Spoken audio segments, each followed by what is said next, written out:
Hello everyone.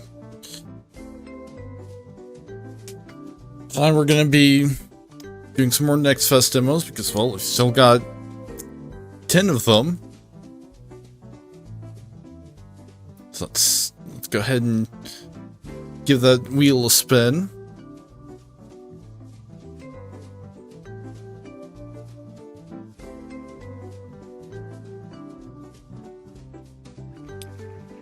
Alright, so we're starting off with Khaldun.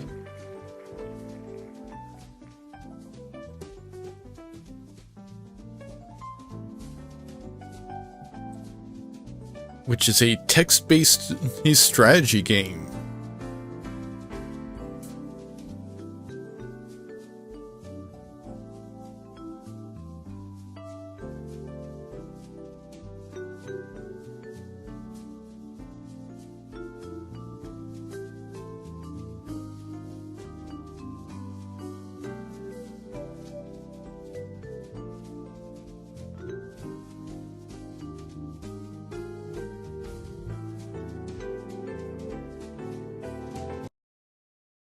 Admittedly, I don't know if the game has its own music at all.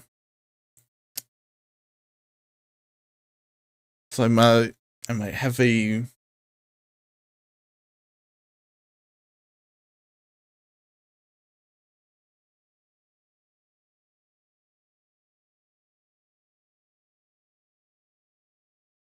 Well, that's interesting. Apparently it runs in Windows Terminal.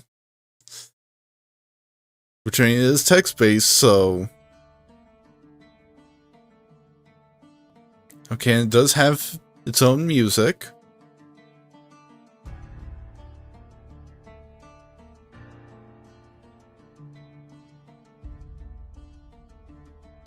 Yeah, before we even get into the game itself, let's watch the battle simulation.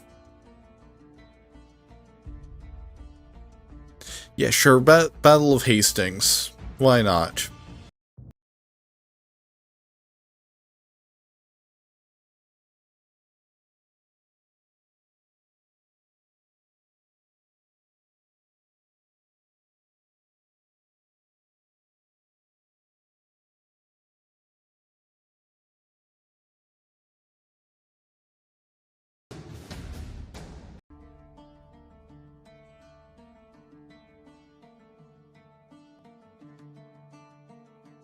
Okay, seems interesting. I think maybe there could have been a bit more detail.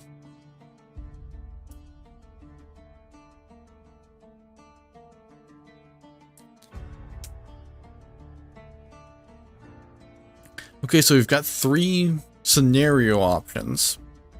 We've got Imperial Crown, start date 1278, playable states 4. Habsburg Austria, Kingdom of Bohemia, Kingdom of France, and Duchy of Burgundy. Description: Habsburg Austria seeks the Imperial Crown. Bohemia presses eastward her dominance. France blocks imperial consolidation, and Burgundy fights to remain independent between giants. We've got Wolf, Eagle, and Bear. Start date 1526. Playable states 3. States in the scenario: Ottoman, Austria, and Russia. Description: the struggle for supremacy among Europe's 3 giants. Or Poison Dagger. Start date 1092. New playable states 3. States and scenario: Seljuk, Byzantium, and Hashishin. Description: the story of those who have claimed the gains and those who seek to seize them.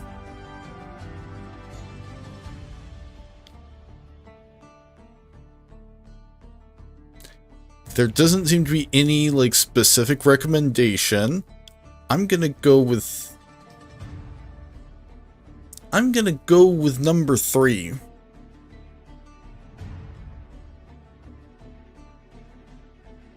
Because it seems relatively simple. You know, only 3...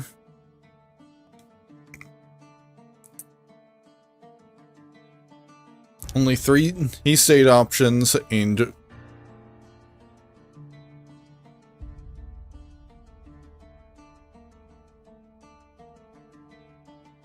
a relatively simple premise from the sounds of it.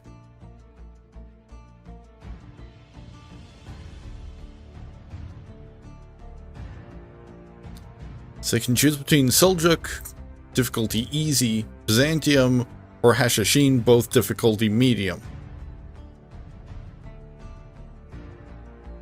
I'm gonna go with easy. You know what?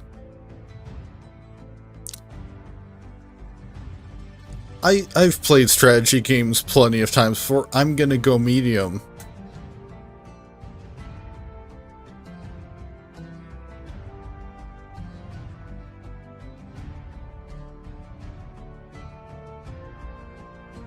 So there's classic, recommended, conquer the whole world to win, and if you have no nobles or no land left, you lose. Or hardcore, a harder version of classic. If some state values fall below critical thresholds, you lose.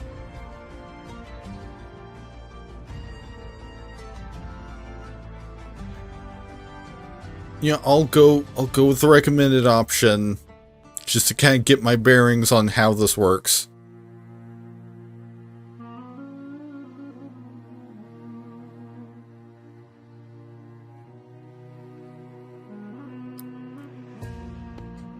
Okay, so we've got options for war, army, diplomacy, farming, production, construction, trade and economy, palace and nobles, prisoners held, visitors, ruler entertainment, and kingdom report. Let's check out the kingdom report.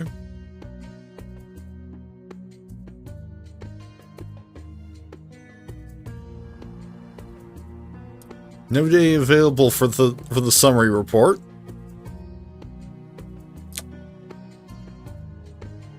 Okay, so it looks like at this time that feature is completely useless.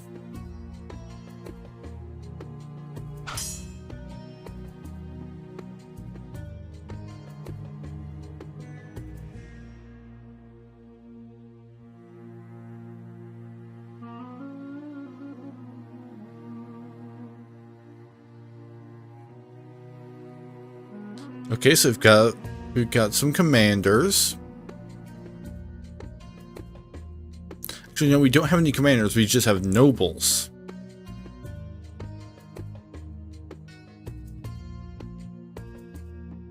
But we can employ a commander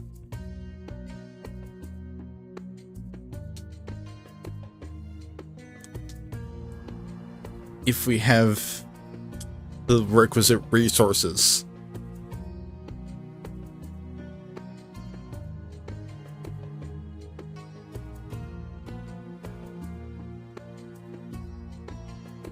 Let's check on trade and economy.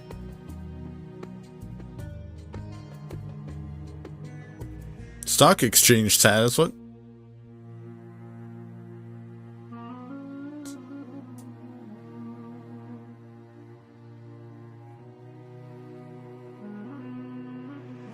Okay, gold 3,500, population 34,600.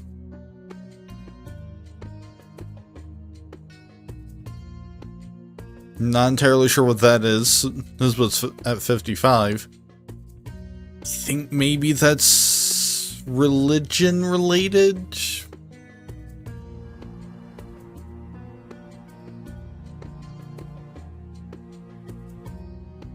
I imagine it's either religion or government. Like maybe it's the strength of our government.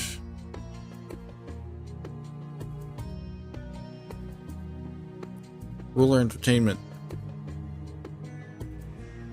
Oh, we have a jester. We've got boat escape, escape from the bears, maze escape, hunting, or walk among the people in disguise. Let's try walking among the people in disguise. stopped near a merchant who calls himself the most honest man and within 3 streets. Friend, my honesty is famous. My skills are so fair they embarrass judges. That is a large claim. A large claim with a large truth. Also for large figs if you are buying. Now, show me the figs. Excellent choice. The figs are honest, humble, and only slightly ambitious.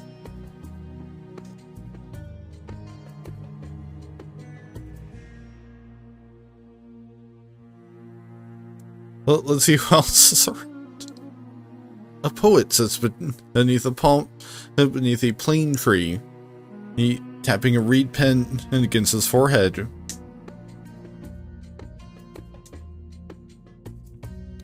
Stranger, I need a rhyme for justice. It does not sound like dust and does not offend my patron. Maybe justice should not rhyme.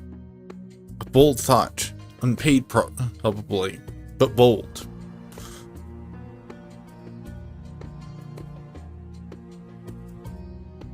Truth rarely pays quickly. No, but it collects interest in the soul. Spend it carefully. I'll keep the line, hide the author, and sit close to the exit. Yeah, I think maybe we should actually,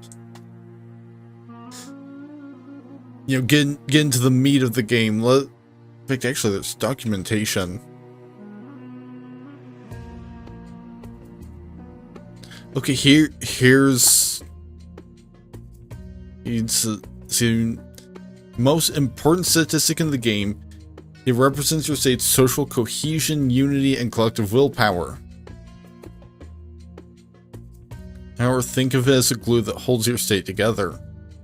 The value ranges from 0 to 100. It affects population growth, battle performance, and agriculture, luxury demand, and diplomacy, civil war risk, as a events. And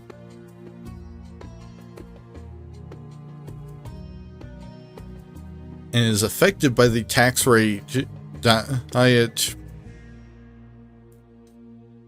hunger, noble festivals, and events and decisions.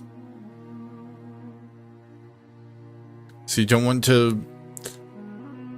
So basically you don't want to just make your people suffer.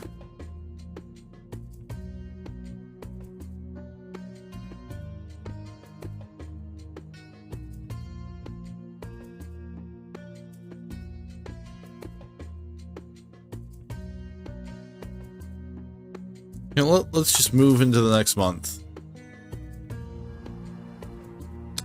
Critical news. Prince Malik Shah executed Strategos Nikephoros of Byzantium. Relations with Byzantium's nobles will decrease by 15 and their fear increased by 15. All lands belonging to Strategos Nikephoros were transferred to the ruler of Byzantium. Diplomacy news. Hashashin declared war on Seljuk. We did? And Seljuk declared war on Byzantium.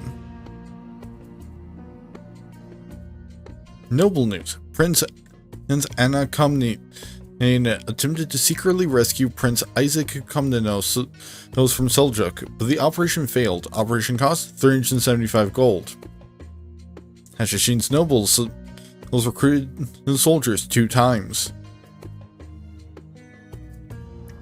Hashashin launched 1 attacks against Seljuk. Again, we did? Seljuk plundered 2 settlements in Byzantium's land. Vizier Farid looted and burned and accelerate fields of Seljuk. Seljuk launched 4 attacks against Byzantium. Sultan Alp Arslan and took Prince Isaac Komnenos of Byzantium prisoner. Relations with Byzantium nobles decreased by 5. All lands belonging to Prince Isaac Komnenos were transferred to the ruler of Byzantium.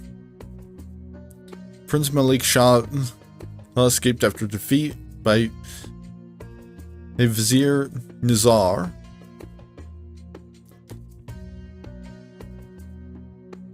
Our Strategos Mihail escaped after defeat by Prince Tutush. Strategos Mihail extorted tribute from the Merim Gardens of Seljuk.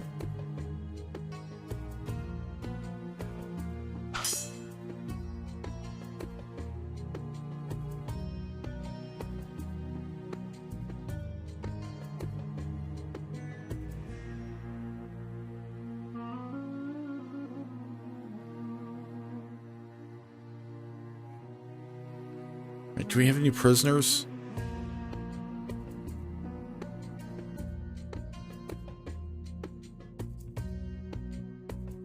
No, we do not currently have any prisoners.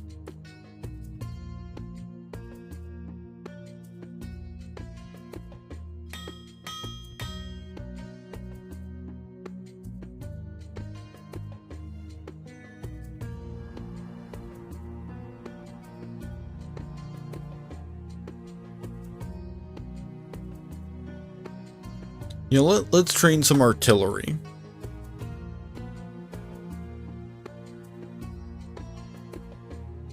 Okay, Vizier here Nazar suffering some major war exhaustion.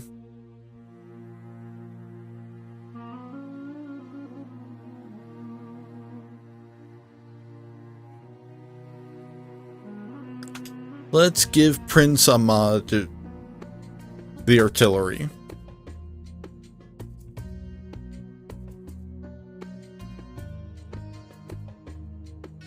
And I guess we're at war with the Seljuks, so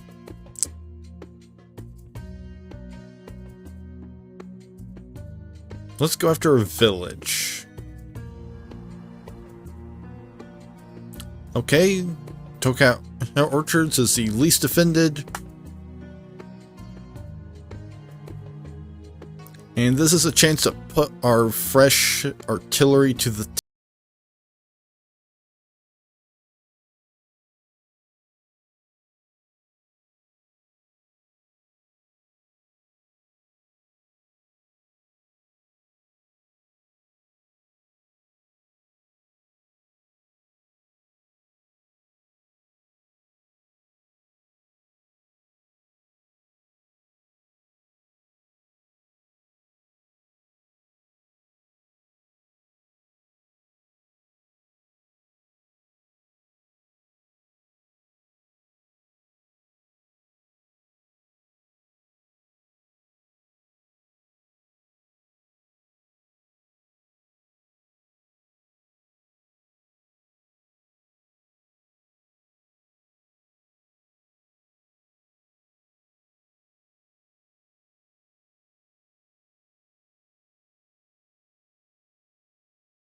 Orchards and secured 31 gold.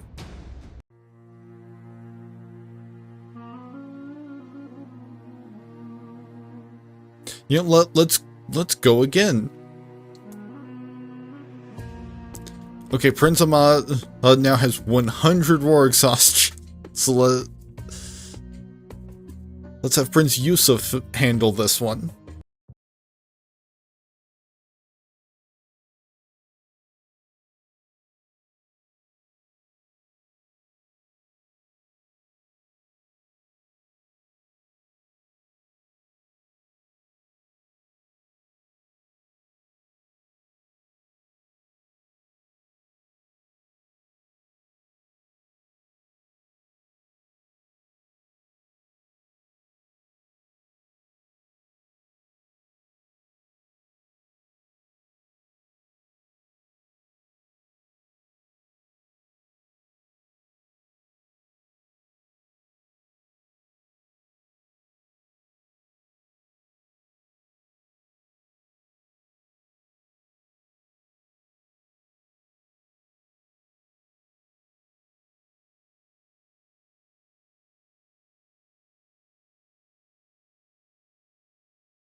So we're gonna conquer more.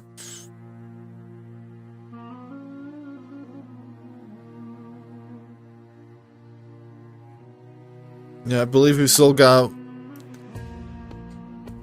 Yeah, we still got one more noble we can...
Okay, so it looks like villages primarily do raw materials like meat, wood, wool.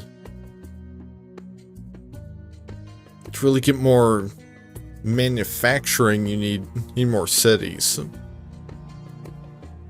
Well, let's move on to the next month.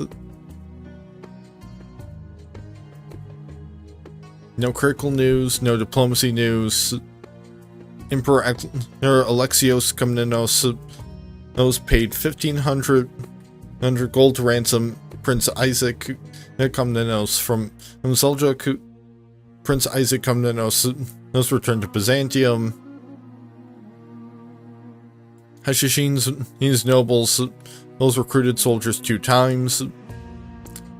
Prince Malik Shah held a public festival in Seljuk. Prince Tutush looted and burned, earned banishment in plateau of Hashashin. Vizier Farid looted and burned Sivastet of Seljuk. And Prince Anna Komnin and extort tribute from the Meram Gardens of Seljuk. The army warns that weapon and reserves are dangerously thin. The problem will become sharper if war draws those on the stockpile. We're just gonna buy emergency weapons.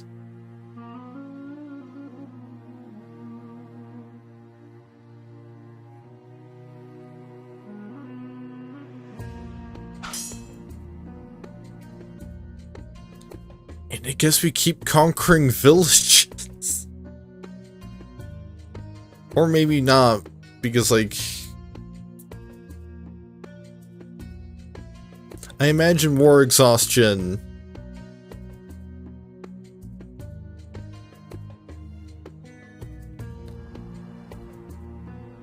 Imagine war exhaustion probably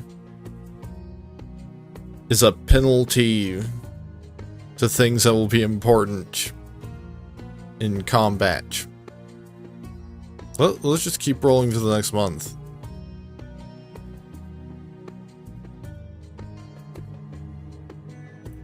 Prince Tutush attacked Meander Fields, but was repelled by the garrison. Some noble stuff happened.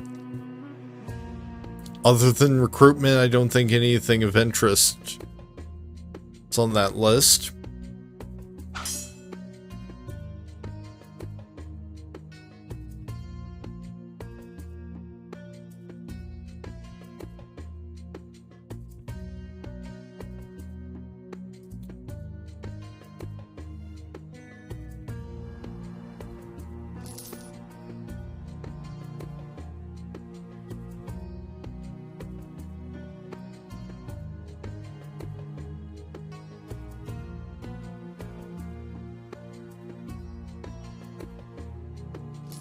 I think we just...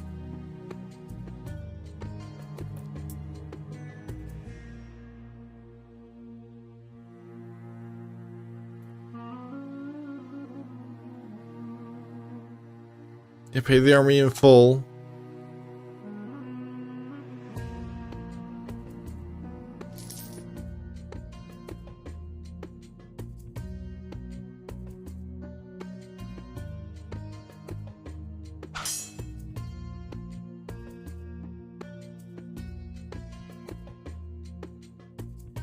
How are we doing on war exhaustion? Okay, we've got... Okay, the Vizier is much more up for combat.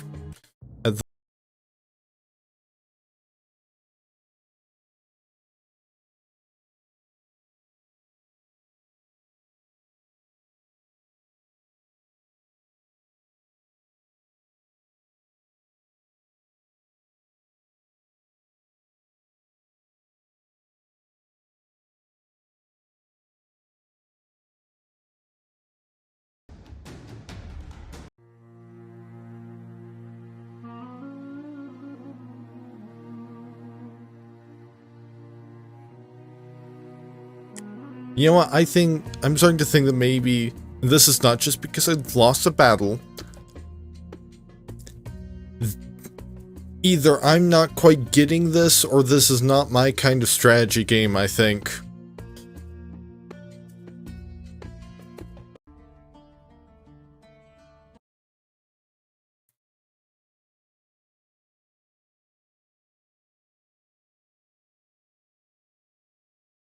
Which, I mean, maybe part of it is that, like,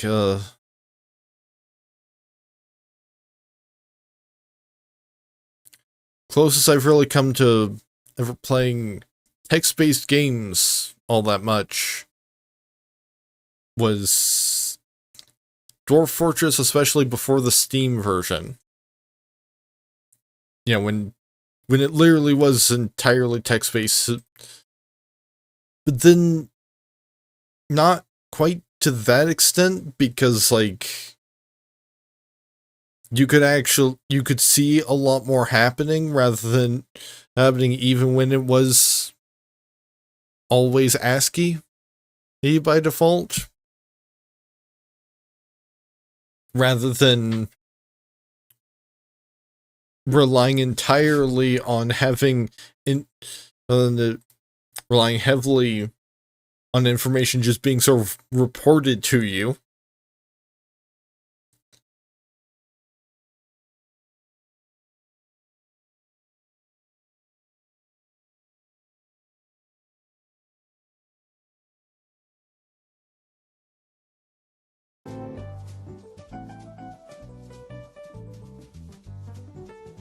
So let's give the wheel another spin.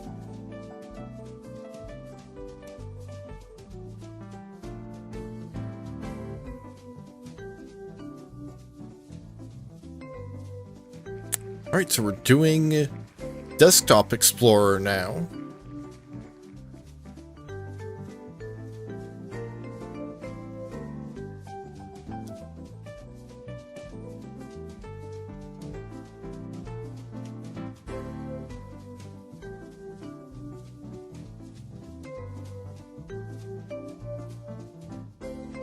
Hello, thank you for installing Desktop Explorer.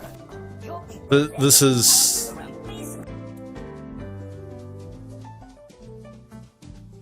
classified as psychological horror and investigation.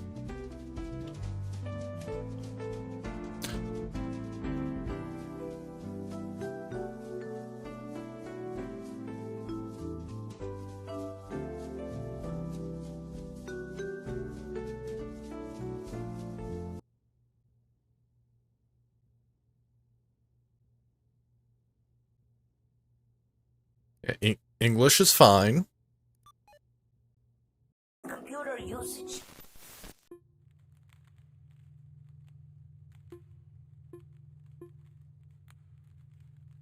Don't know why it just minimized itself, but let's start the demo.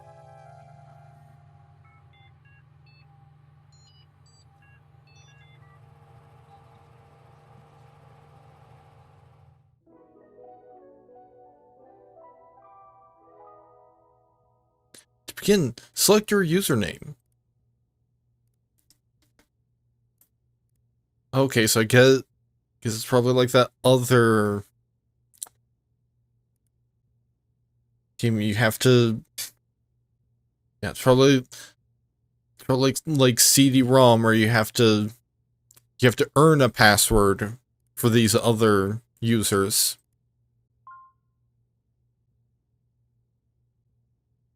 Task list. Replace mouse and keyboard. Buy speakers compatible with PC. Connect to the internet. Ethernet port is completely broken. Check Chronolog software.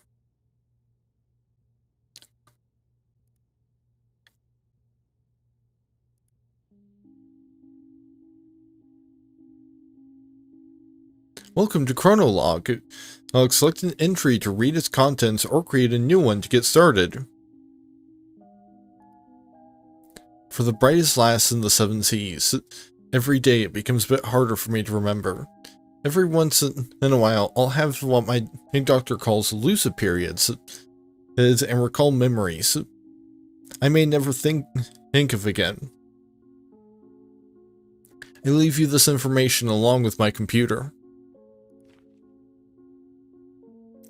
There are other users, the previous owners of this computer.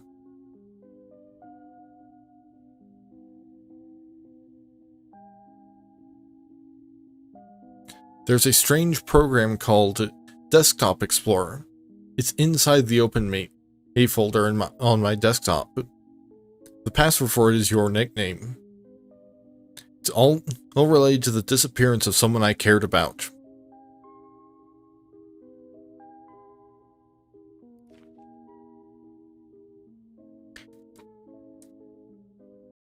Who knows what you might find?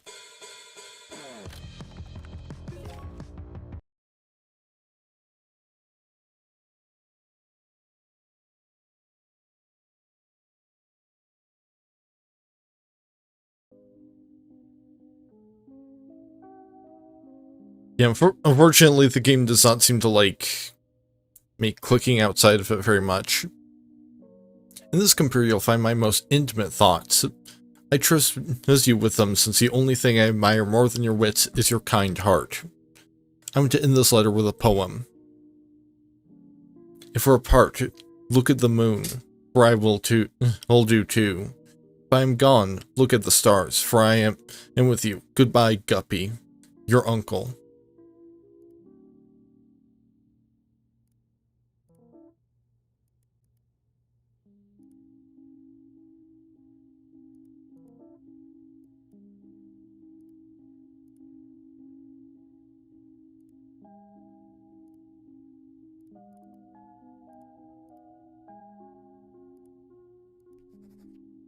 Oh, okay. I don't have to actively write something myself, it's just simply you click the thing to write the pre-written dialogue. Guppy's detective log. Today was the last day before my uncle left for intensive care. It was very surreal having him hug me while I was crying because he didn't know why I was sad in the first place. This is his old computer. I replaced a mouse, keyboard, and speakers, but I couldn't hook it up to any internet connection. It doesn't really matter. Everything I need is here. I just read the letter he left me. I thought I had no more tears left in me, but I was wrong. I feel like this is the start of a detective mission. It's time to install Desktop Explorer and see what this is about. The password for the folder. Uncle Hal was the only one to call me by that nickname. This one's for you, Captain Halibut.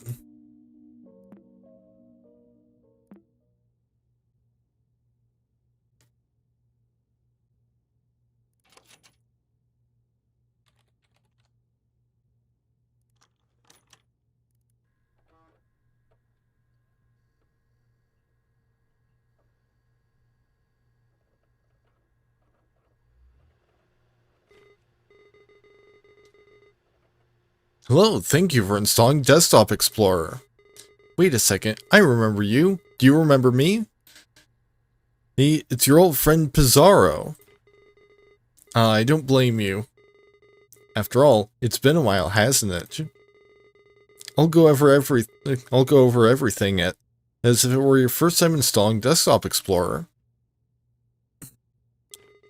Desktop Explorer offers the best experience in understanding the user's needs. Let's see what we're working with.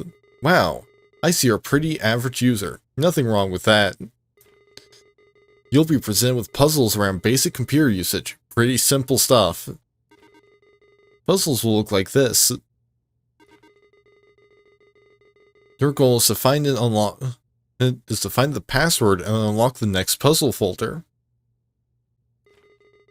It won't always be this easy though. Also, submenus are your friends.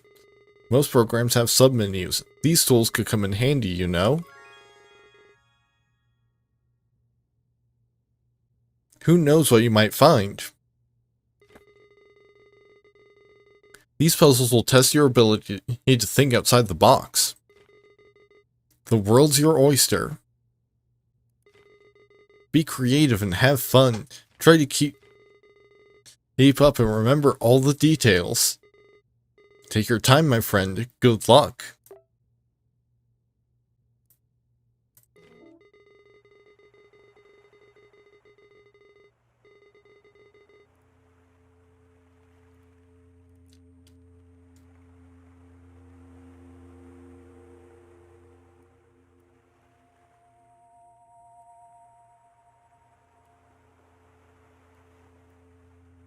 Important, if a password is given you through... I guess it's supposed to be text? Well, there we go. It'll always be presented in this format, password. However, their passwords won't always be hidden within text. You'll have to deduce some of them on your own. Will you discover the mysteries of the cave? Will you answer all its riddles? Will you uncover some secrets within you? Will you become a desktop explorer?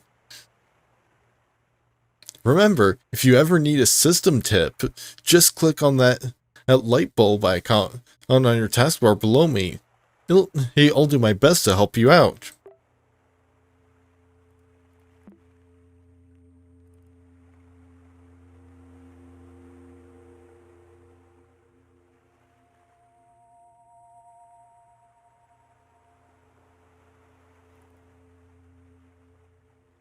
Your hand.image.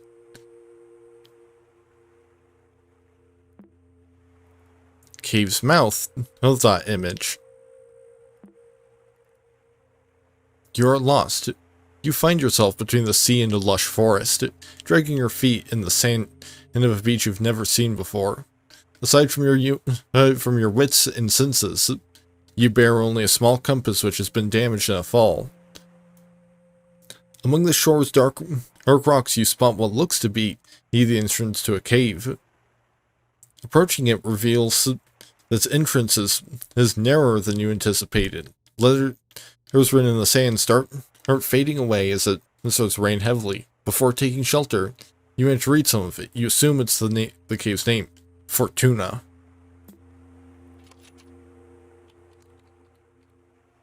And that's a password, so... Good job, and with that, we start our adventure.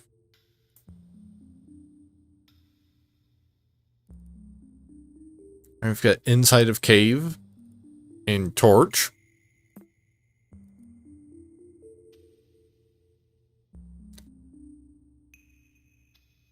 Chant my name, O child, and your voice will bear my fire. When dusk surrounds me, Inanna lights my path.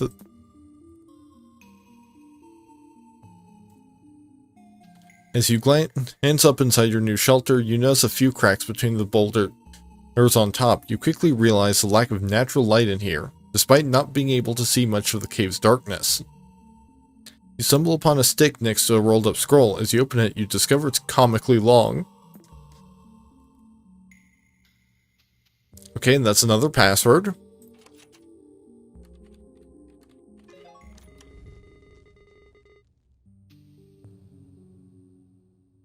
Nice. The light from this torch is as bright as you.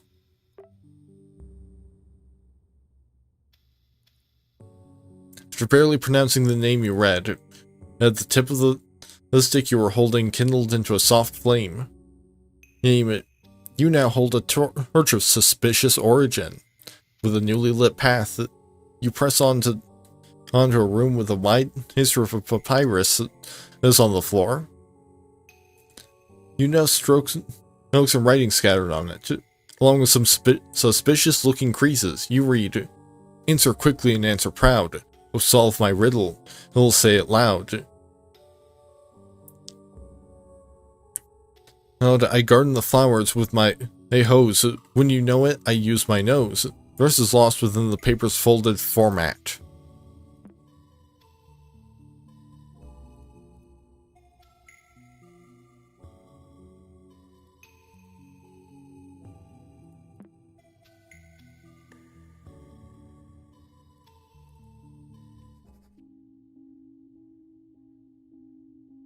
Okay, we've also got a journal page. I've noticed that I keep writing depressive thoughts, so today I will write one of my favorite memories. I don't remember the exact date, but this was the birth of the short-lived angler trio. Little Guppy's first fishing trip, and she blessed us with a honey hole. We filled the boat so fast that old Walleye, and he started singing again. When we got home, we toasted those with pap and baby formula. Oh, how I miss you, big bro. My memory, they might falter sometimes, but they won't forget you anytime soon, since Guppy has your melancholic eyes. It's funny how I can't think of us three without our code names, but I wouldn't have it any other way. As long as our young lass breathes, the angler trio lives on.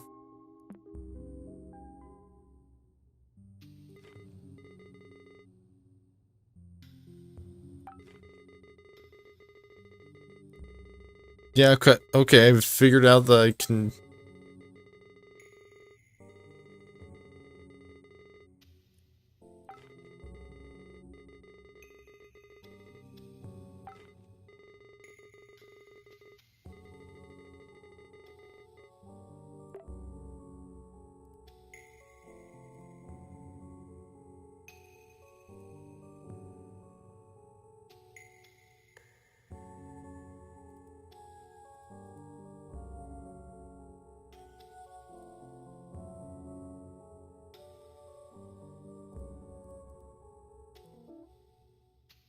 Compression aborted. Current user does not have permission to edit one files in current selection.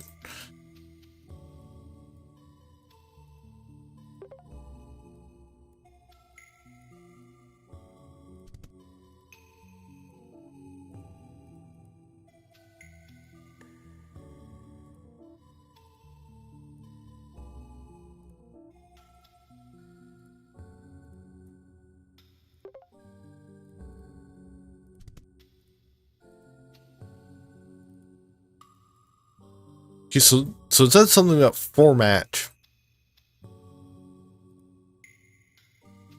Yeah, folded format.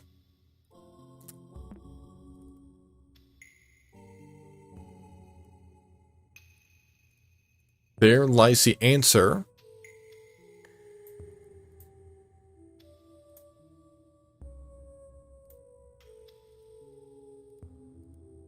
Oh, that format.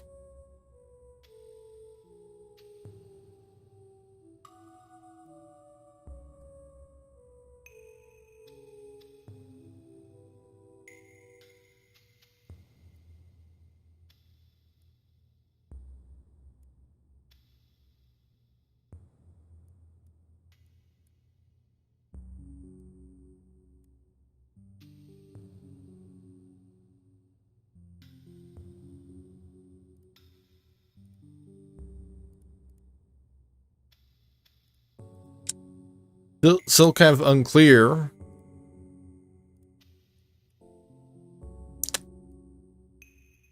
So what exactly I'm supposed to be doing with this?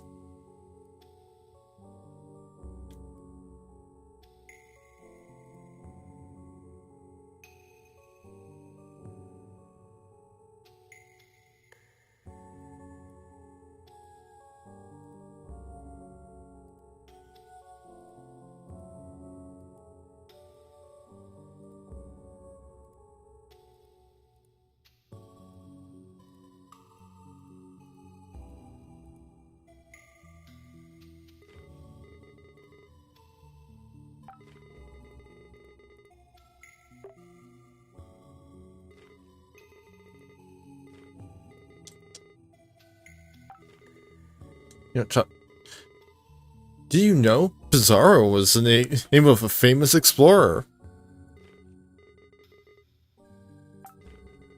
Don't you love computers? Beep boop, we love you too.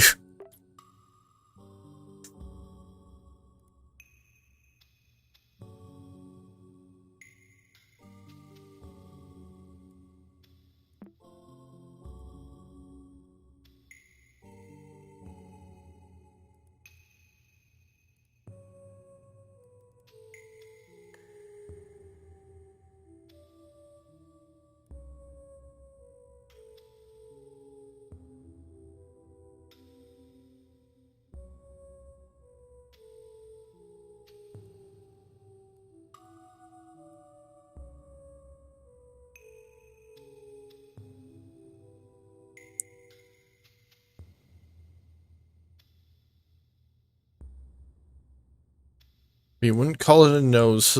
What would you call it? Nobody knows, but there lies the answer.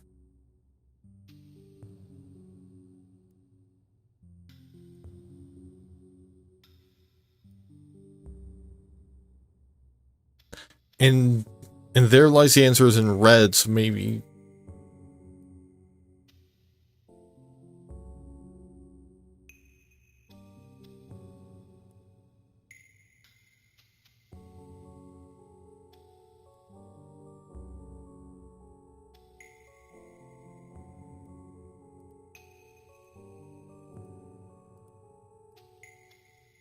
Maybe it's just the stuff that's in between the red brackets?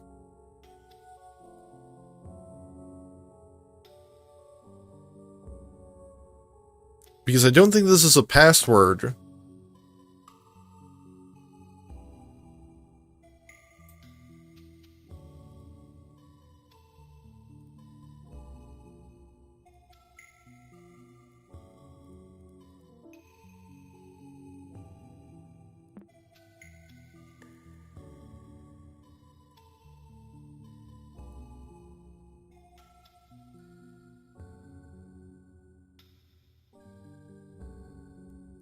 Or maybe it is because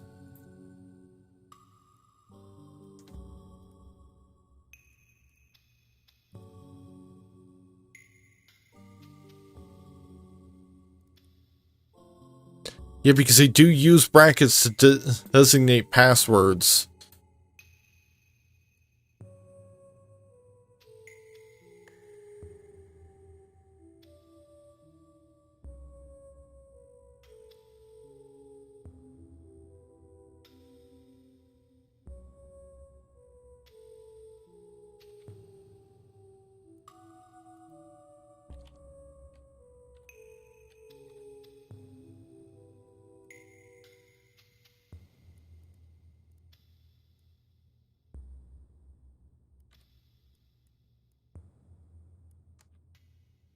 Maybe if I just delete everything that's not a letter.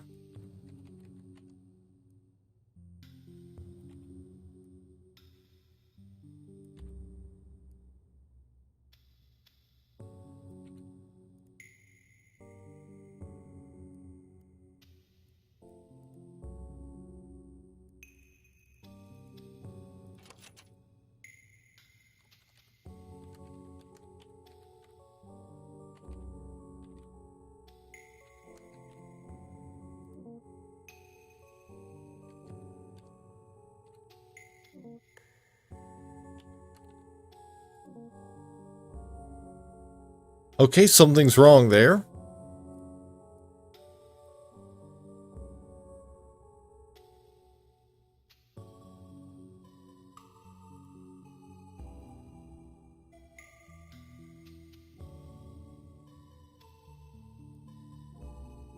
Burn the flowers with my hose. When you know it, I use my nose.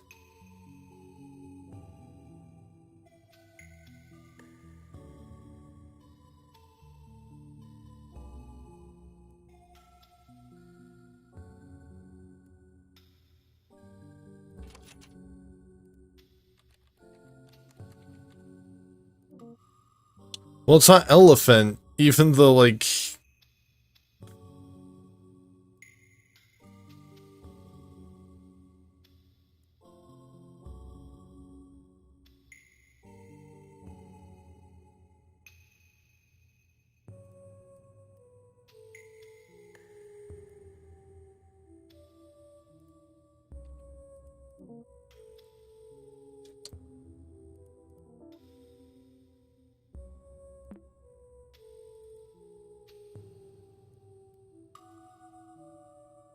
It seems like it's the answer to the riddle. In fact, I can actually kind of see an elephant here.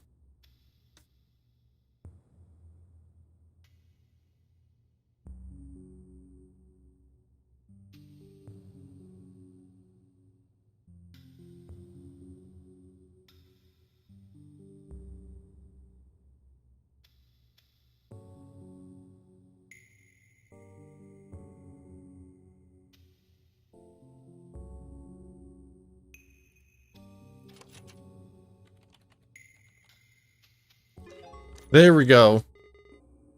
Don't you love riddles? Keep it up.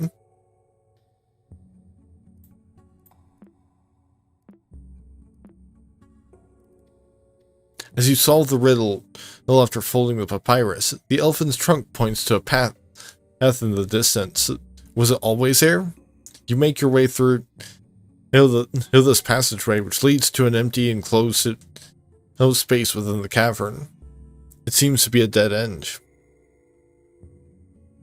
Just as you start to lose hope and begin to head back, you recall words of advice from a detective show you watched as a kid. Read between the lines and find the source of truth. Only then will you crack the code. You think, there are no lines on these cave walls, detective or not, what am I supposed to do?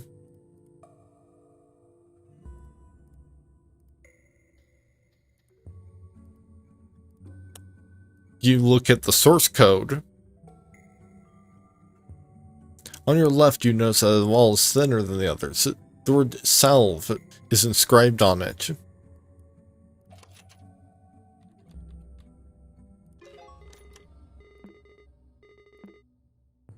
Oh wow, look at Mr. Hacker over here.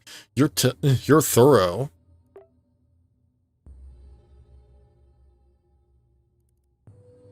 Watching all those detective shows has definitely paid off. Well, passing both of your hands over this cave wall has revealed it to be different from all others. A light push is all that is needed for it to crumble. Hidden behind in the neat roofs,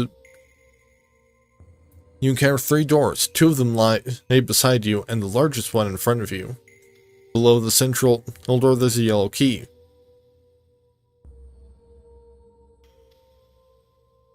You try your luck using it, but the door won't budge. There's an engraving on the key, but it's very hard to read.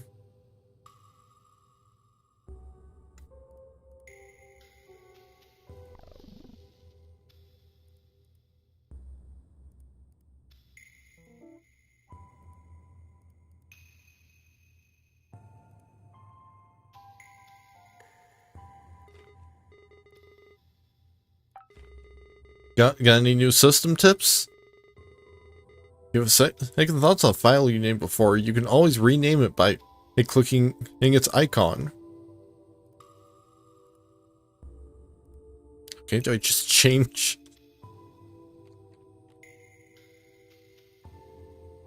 Yeah, you literally just change the file extension.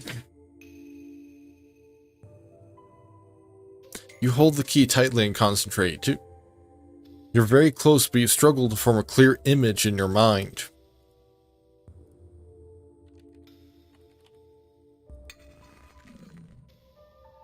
Every lock obeys Portonus.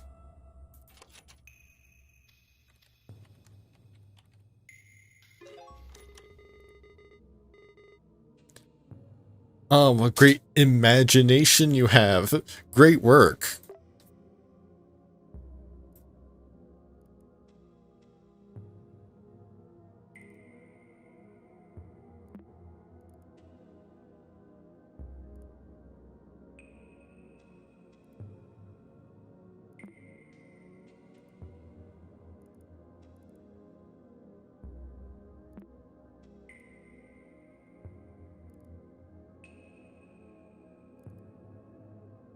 The wall is completely covered with the phrase, "Dare to say my name."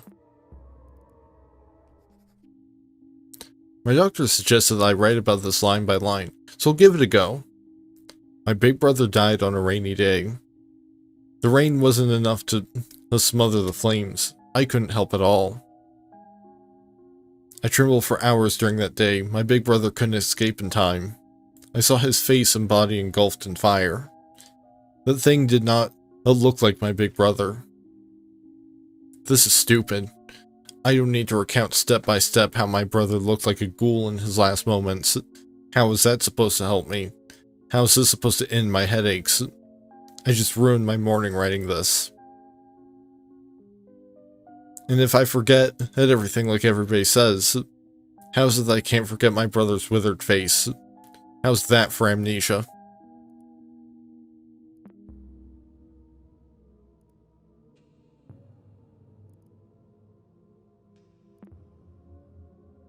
You reshape the key and reveal its message.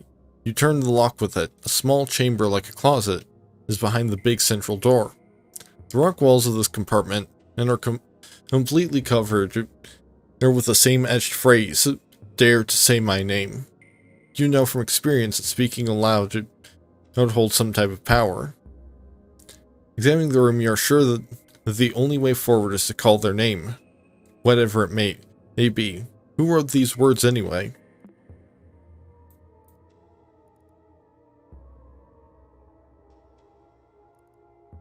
They kind of showed this one in the trailer.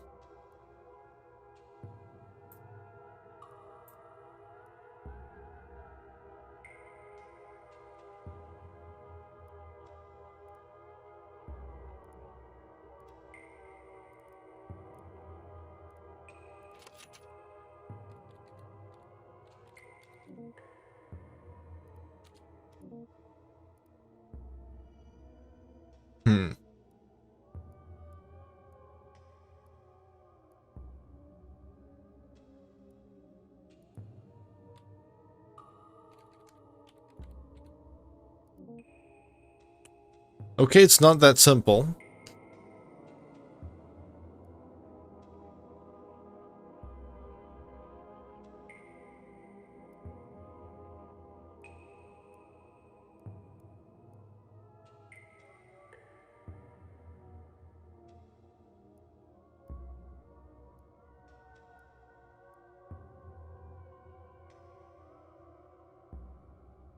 Oh, rename it.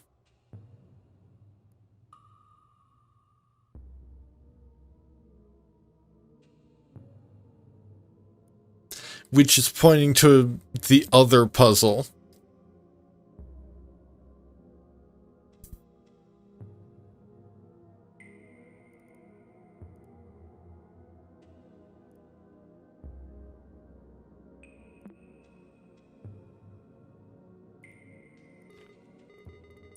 Got any new tips for me? Any bizarre? When to remember the date of creation of a file? Find that and more on the Properties option by right-clicking its icon.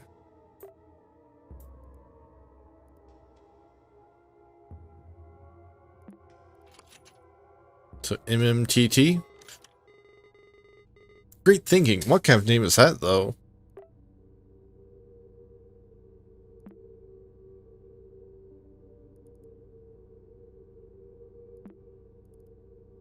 For a brief moment, you sense something behind you, between the crevices of the wall. Well, you are barely able to see what appears to be a human figure. After focusing a bit, you make out a withered face and a set of melancholic eyes. As you take your first step towards it, the stranger runs off, leaving the sound of pebbles tumbling on the ground.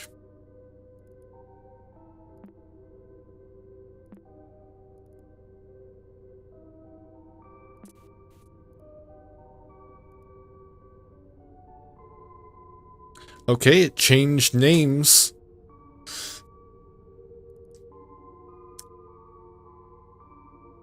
As you pass your hand through the wall, the thought of a name you can't pronounce zooms through your mind. You close your eyes and shake your head briefly. As you open them again, in front of you, the darkest passage so far is revealed to you. You delve inside, the torch you carry barely light as your arm, while everything else is completely lost in blackness. Shortly after, you start to doubt yourself. I'll often think of heading back. Your vision becomes completely devoid of light as the last spark from the stick expires. Rather than panicking, calm surrounds you. Somehow, you feel even more capable of revealing what's hidden in the dark. View hidden files. The improvement of your vision has reached its peak. The dark still hinders your sight, but you feel comfortable moving within it. You even start noticing details in the walls beyond your arm's reach. You find a boulder next to you with an engraved warning. Keep out. Reaching this point must require courage, but going past it is utter foolishness. Heed my words and turn back now before it's too late. Cassandra.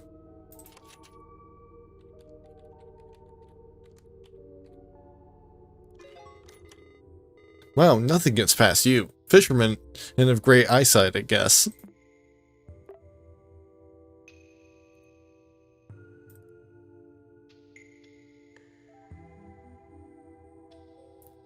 Okay, we've got Rubicon. You ignore Cassandra's warning and press on, only to find a contrasting scene. A calm and lighted room surrounded by stalagmites. You can clearly see the way forward, but your intuition tells you that these stalagmites are worthy of attention. This short break somehow soothes your anxiety. You continue on.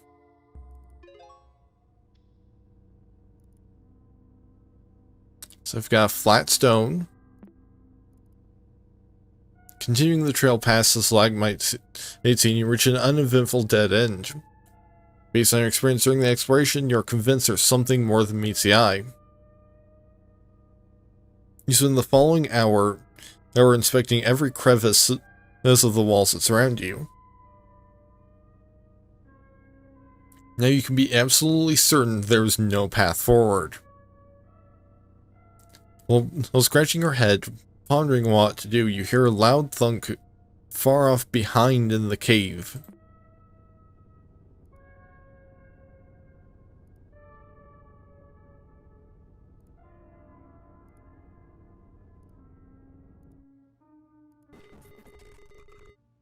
Wait, what happened to this puzzle? I don't remember these files being in here earlier. What's going on?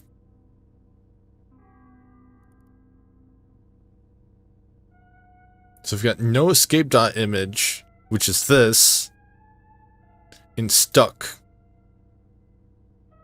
Even after retracing your steps perfectly, you doubt your sense of direction. And the cave's mouth is nowhere to be seen.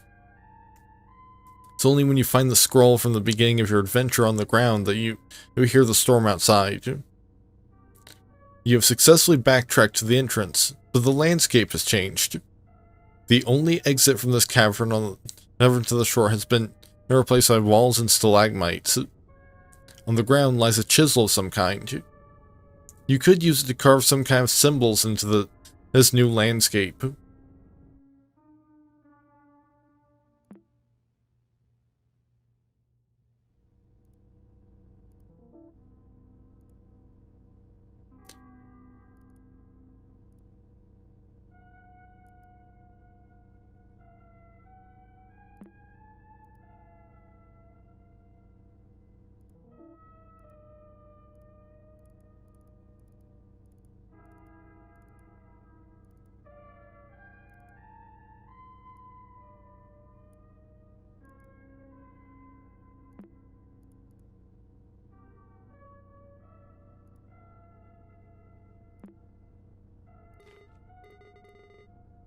Right, Pizarro, do you have...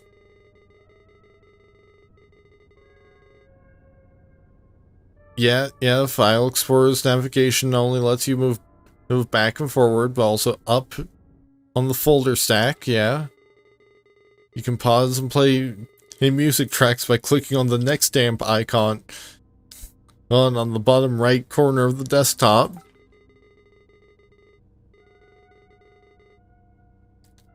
You can have up to 10 windows open at a time.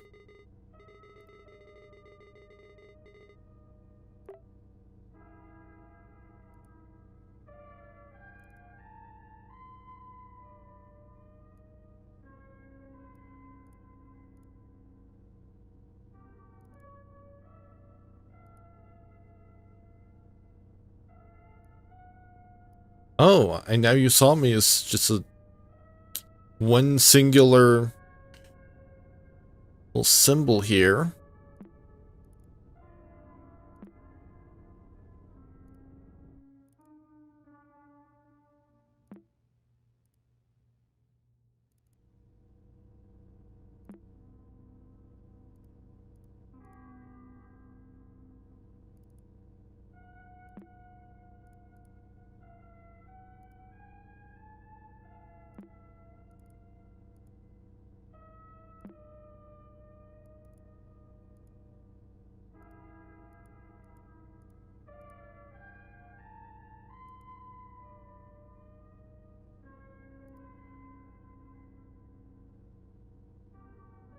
Your senses tell you there's something hidden here. You've seen stalagmites before.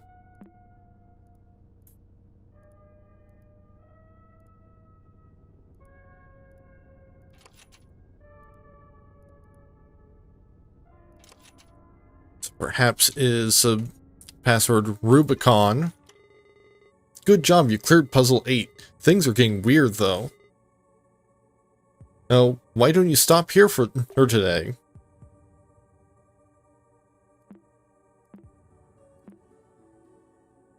Yeah, I'm gonna keep going. Or depends on if we get the option to. Well, I mean, this is the uncle's journal, not Guppy's. Today I remember something delightful. So I'll write about it and make it harder to forget. With the smell of cake in the oven, my nostrils tickled and I couldn't shake the image of her smiling at me. I think of her not only as a model of the perfect mother, but also as the ideal wife. I know I've dreamed of having a family for as long as I can remember, but I can't help feeling nauseous, knowing I basically took over another man's household. It's not my fault that a woman and child need the presence of a father. I only wish to help. Why do you feel guilty when the only one at fault is their absent old man? I'm rambling again, my sweet memories tarnished by your shame. What would my brother think of me?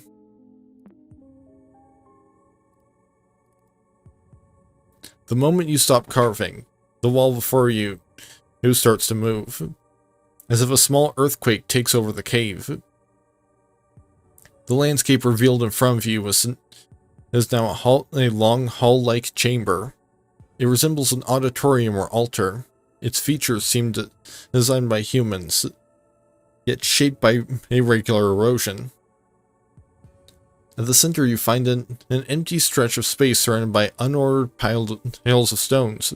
Engraved on the ground you read the following message. When the path towards truth is unknown, nature will lead me through stacking stones. You wonder if something is missing here. There's also a detailed mural on the back of the room, and you can't shake the feeling that it's hiding a different story.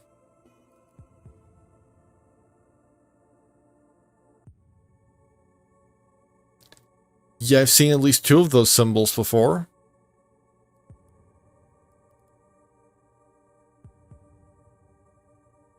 Yeah, we've got flat stone with a tree on it.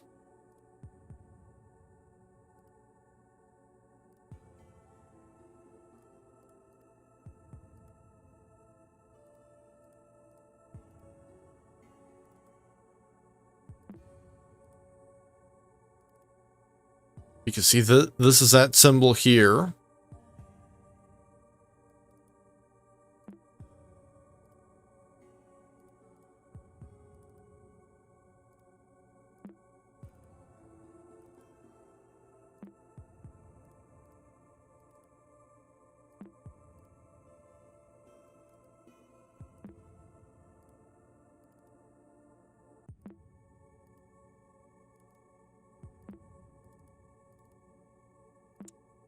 I think it was on one of the walls.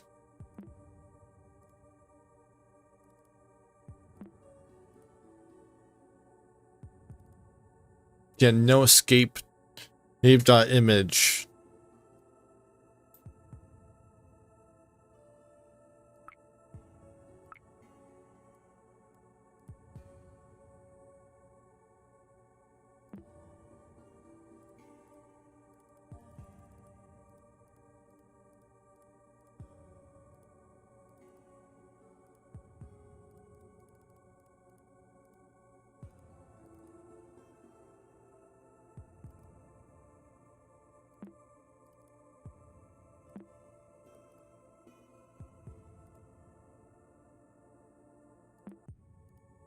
Right, Zara, got anything new for me? You know a window is focused when its header is colored. This way you can always know which window is on top of all other ones. You can open a maximum of 10 windows at a time. Have you drinking water lately? I don't need to because I'm a notepad.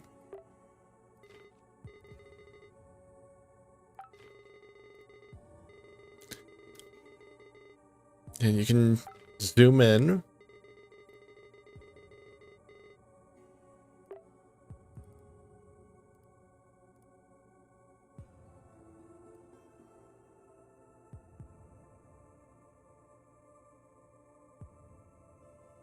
Should you take this advice literally, you've been finding strange flat stones around the cave.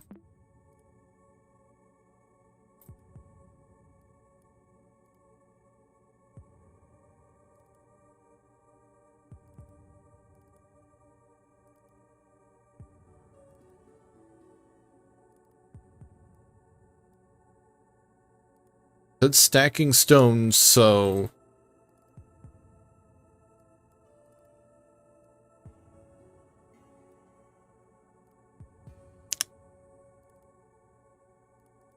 maybe if I...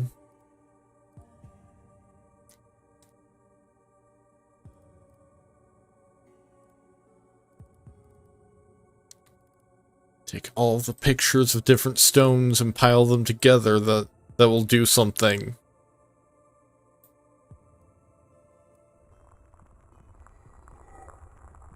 Ah.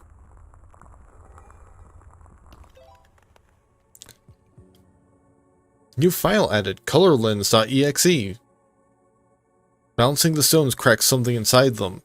They crumble instantly and reveal some sort of quartz shards inside. You hold the piece next to your eyes and notice the most interesting qualities. Depending on the angle, it changes colors like a prism in the light. Is this what the inscription meant by truth? Even the mural on the back of the room looks clearer behind the quartz. Its sigils shine in different colors.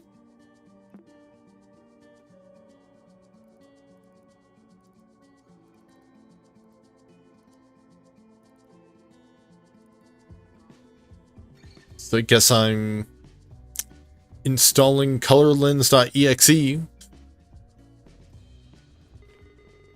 Color me impressed. ColorLens has been added to your installed programs. You can access it through the Start menu under Programs.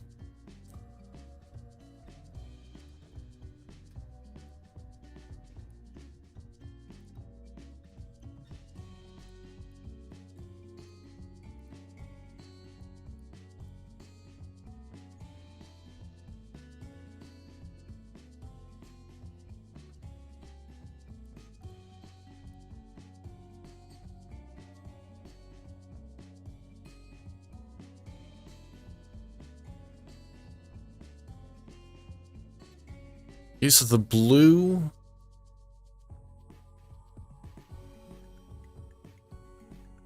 is tied to this symbol.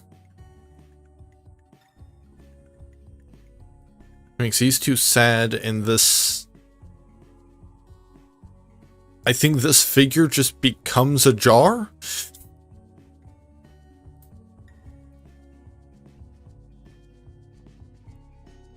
Oh. So when you switch over to yellow, it becomes an angel. Or perhaps an archon? Whichever. Could even be something... Could even be he's something from like Egyptian mythology that would later become like the classical Christian image of an angel. You know, this is one of those, you know, this is, you know, biblically accurate one. This is a reason why, this is at least one of the reasons why they announce themselves with "Be Not Afraid," because because, you know, if you just see this thing appear, you're gonna be a little freaked out.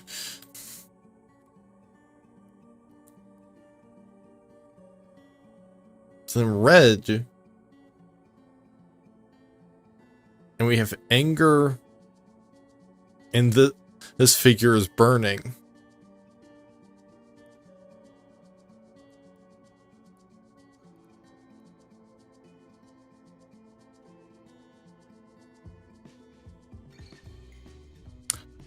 Oh.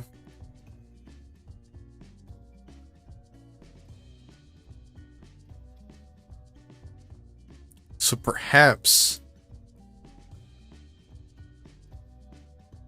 this is, I believe it's Guppy's father that died in a fire.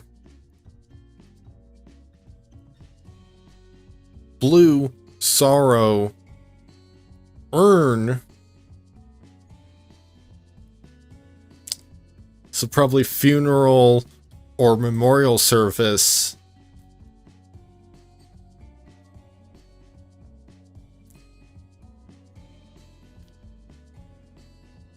So then I guess yellow is like heaven / afterlife. Because angel.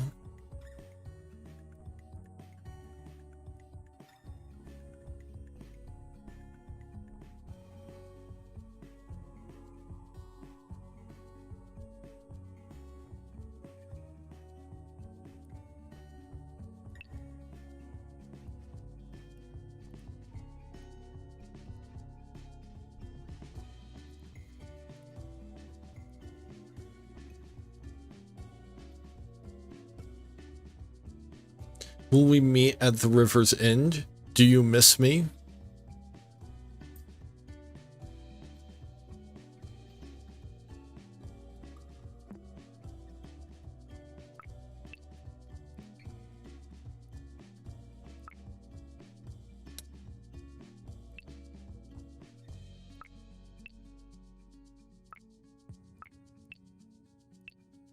And then no escape has something in blue.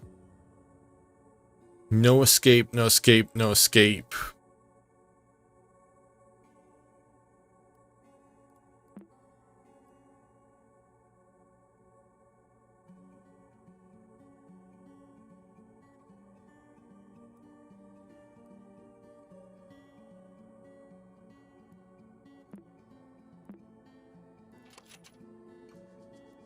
What animal is bathing in the tears of grief? Crocodile? Okay, good. It is just... This crocodile. How many eyes are witnessing the bliss of acceptance?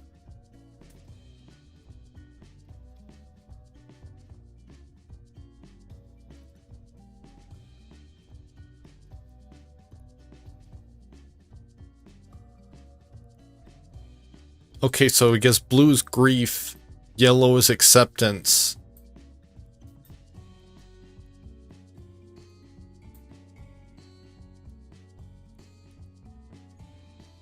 And we count the eyes.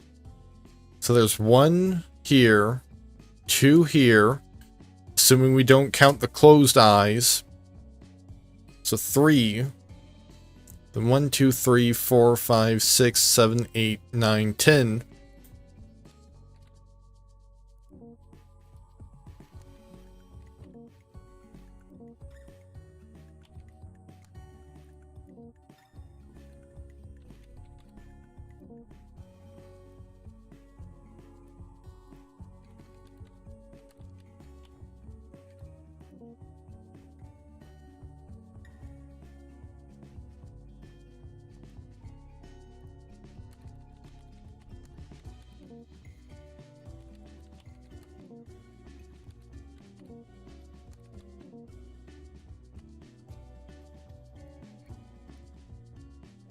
Are there more eyes in the water, perhaps? Like, did I miss some?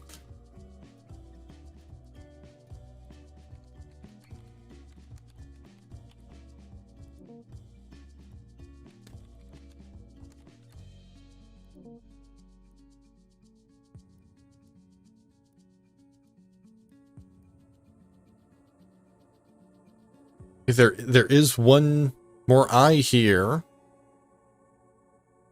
If there's one eye here, two here, so 3, 4, 5, 6, 7, 8, 9, 10, 11, 12, 13, 14. I miscounted the number of eyes on the wheels of eyes.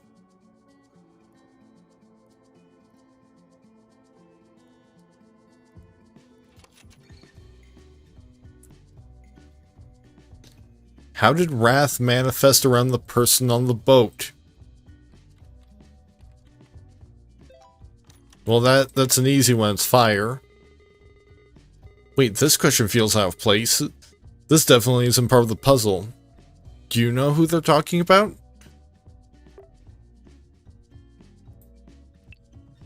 Yeah, I kind of gathered who they were talking about before we even got to the puzzle.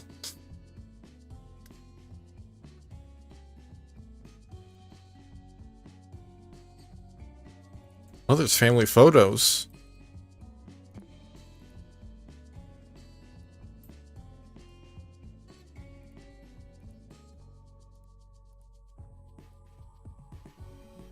Okay, so color lens doesn't show anything here.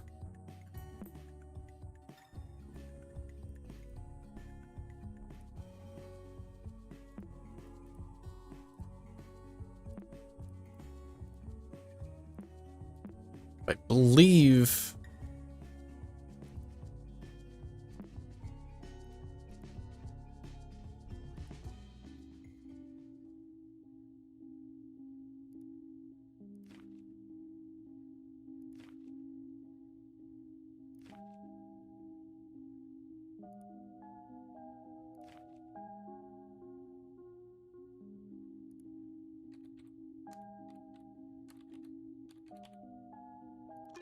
Yeah, walleye. You're not supposed to be skulking around. Are you sure you should even be here? You shouldn't be here. You won't ever forget. Do you wish to forget? Guilted.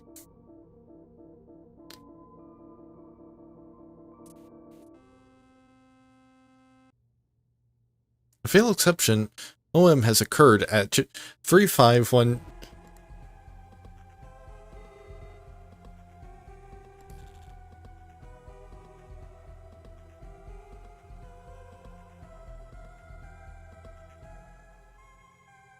Okay, that's the end of the demo.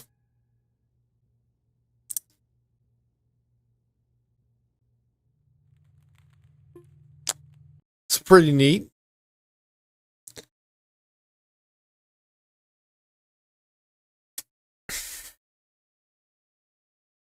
Could honestly, like, if it's out in time, which, yeah, it's gonna be out in July. It's out in time and I've got the budget for it. Could be a real good pick for October.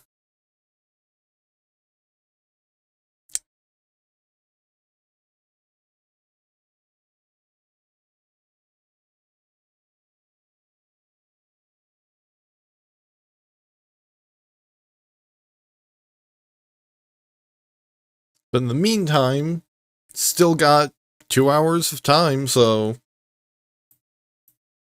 let's get that wheel back up and going.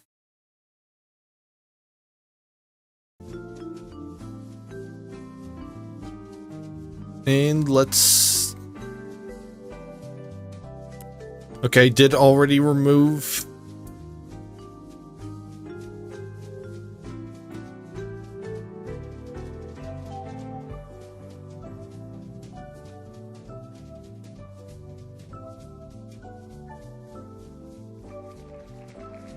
Move the desktop explorer from the list of potential options, and we've got Hawthorn.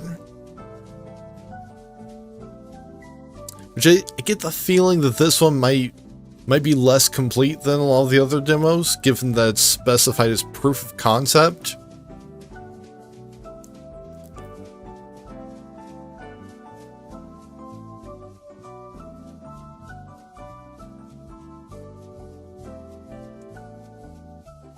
But I mean, given...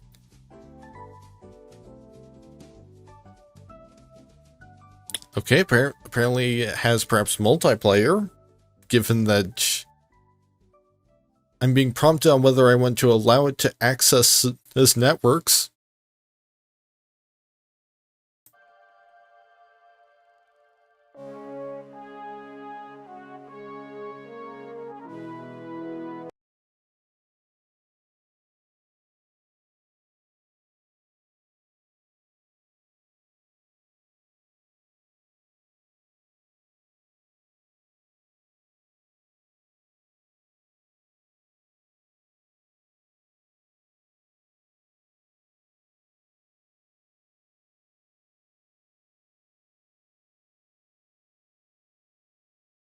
Yeah, there is indeed co-op. I don't really have anybody that I would be doing co-op with, so... Optimizing pathfinding. Snails move 0.001% faster. This is Hawthorn's proof of concept demo, the earliest prototype from over a year ago. Originally made for publishers, this demo began in Hawthorn's journey. It starts roughly 15 hours into the full game story and offers a glimpse of the tone and heart that first inspired us. If you enjoy your time here, everyone to help shape what comes next, pre-buy the game through this link and join our village council to see how far Hawthorn has come, gain access to future playtests, and help our small indie team expand the world of Hawthorn. Okay, so I can be an owl, a mouse, or an otter. The mouse specifically wears clothes. Like, just the mouse. Also, I can fully customize colors.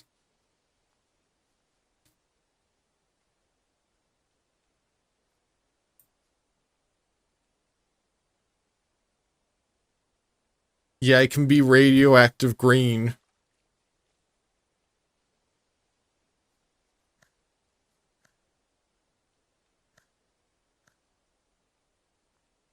Specifically for the mouse again.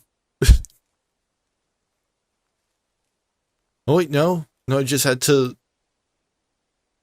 Well, it's not super radioactive. Like, it's just kind of a green tint.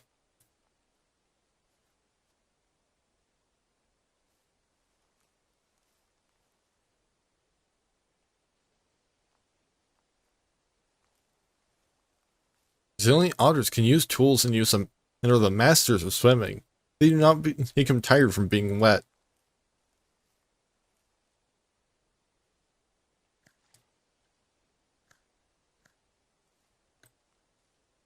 I just have to tweak these bars a little bit.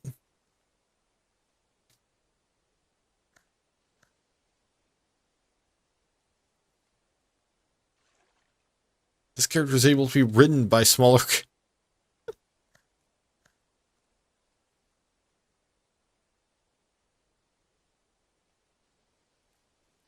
Yeah, I'm gonna be the big green otter. Okay, select a free trait. You got Backpacker. You have more personal inventory capacity. Thanks for backing us on Kickstarter. I didn't. Maybe that's just... Oh yeah, we'll have more... You know, as a stretch goal, we'll have some additional traits.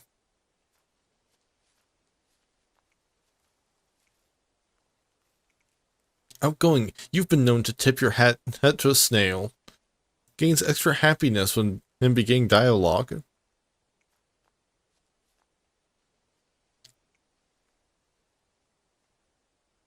Yeah, I'm gonna go for being fast.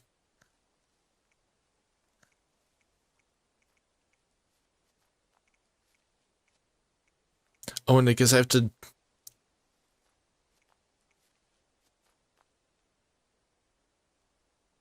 Oh, and this also lets me walk faster.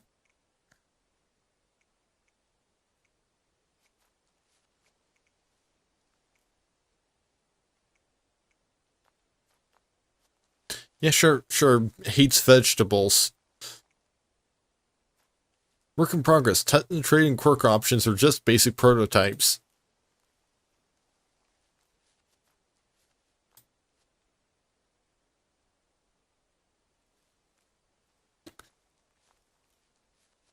And what do I name this massive fast green otter that hates vegetables?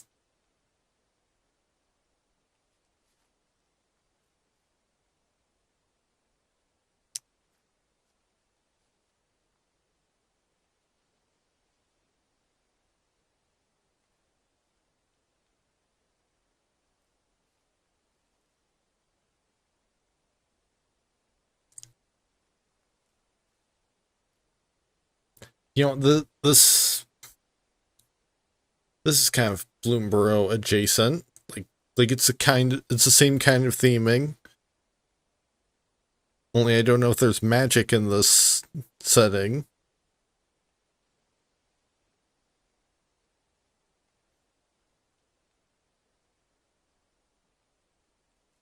You know what?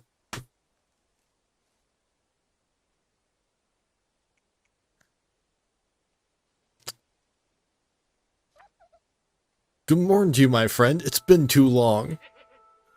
Long. Hey. Hey. I mean, why, warms the heart to see this lovely village again. Groans audibly.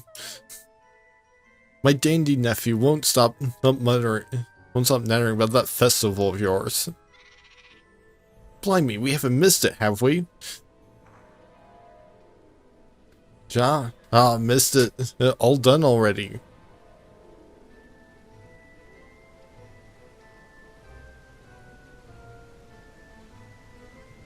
The festival is tomorrow. You're just in time. Thank heavens. It took us bloody long to get here. That it did. Had a bit of a tussle with goblins out west. Okay, so there's goblins. And now I'm late with a shipment to Pendleton. I can't stay for your lovely festival, I'm afraid. But Nuncle. So I've got a proposition for you. Would you be willing to take on Snorri? He'll happily work for his room and board. Fantastic. I mean, absolutely. Hard work's in my blood. How long would Snorri be staying? Just until I can return next season.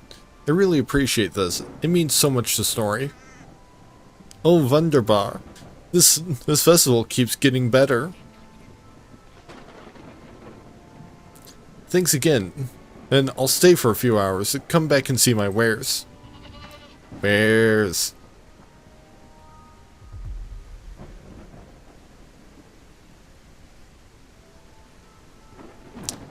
Okay, admittedly, like, given that I don't know what speed I'm normally supposed to be traveling at,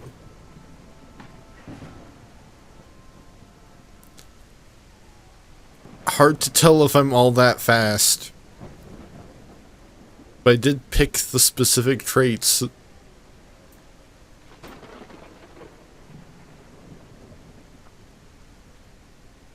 Okay, so that's interesting.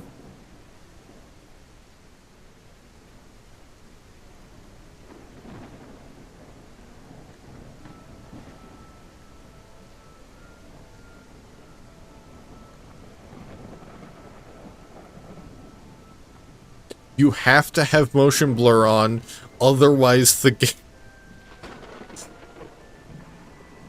Listen, boss, it's festival day tomorrow and so much to do, yeah? We need a place to eat, we need food, harvesting, and cooking the works. As village councilor, or it's my job to keep us on schedule. Self-appointed village counselor. You don't remember hiring me to bring you here? Without me, you'd never even found. You'd never have even found Windermere Valley. Anyhow, we've got enough of our opinions without some highfalutin popper gone fop of larking about, yeah? Why do you hate Snorri? Hate is a strong word. Snorri's just a yokel trying to be a blue blood. Thing is, boss, I'm from a big city. I know what they're like. Nothing like him. Anyway, be sure to purchase tools from Olaf before he leaves this evening. Better let you get to it. Just...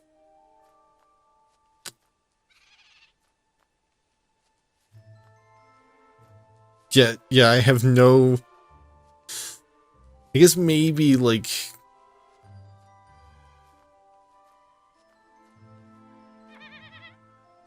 Hey, remember, I'm leaving tonight.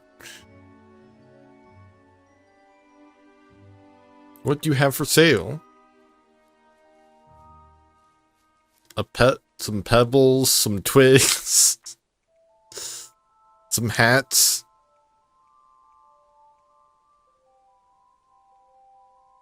We've got 1,000 of whatever the currency is here.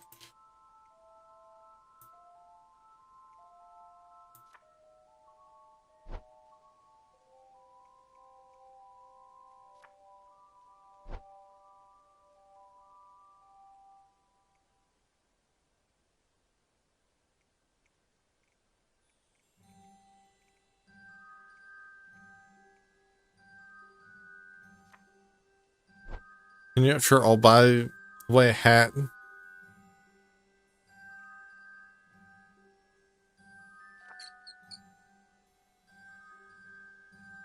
Got something to say? Oi, governor, Otto's right. So much needs to... Right, Nippy. Let's have a good campfire first. Pick out us a spot out in the open and I'll knock it. Oh, just use a village board to do it. Best tool for planning proper.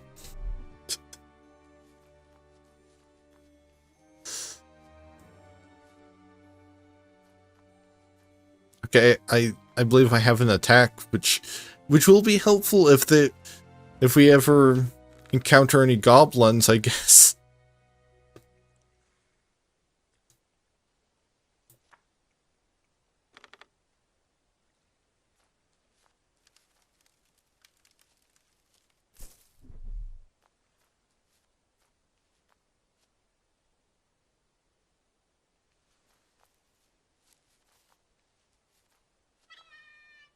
A word, if you please. Ahoy! When Jolly Otter primed and ready.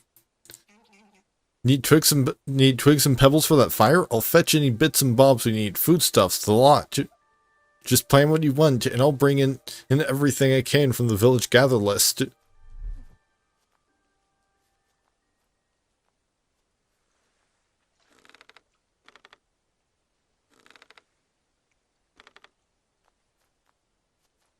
Okay, I need 8 twigs and 6 pebbles, so...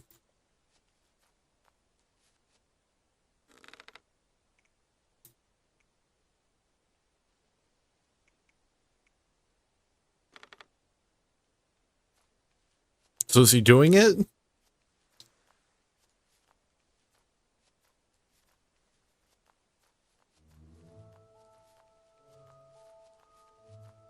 I should probably put my hat on.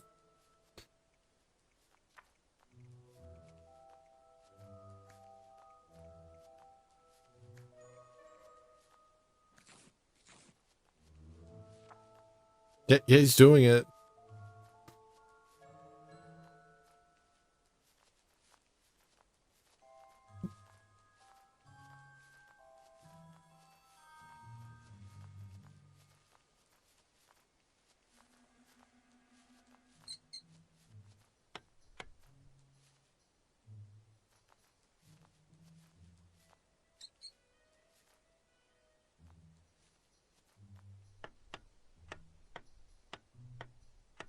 Okay, so I guess this is a colony management sim.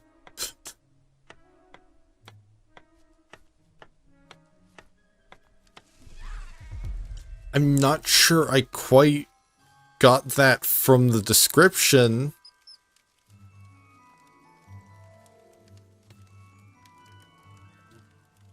But maybe I just missed that part.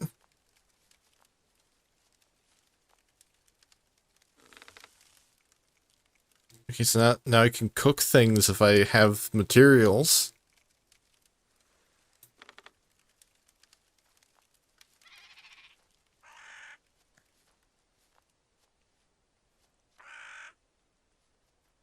Hello, my friend. And okay, I don't think I need to be talking to that guy specifically at this moment. Okay, Wimby. Right then. And that's a fire roaring grand. Now we need a table big enough for all of us for the feast. Go and plan us a proper spot for a feast and these table and chairs. Then I'll get to building.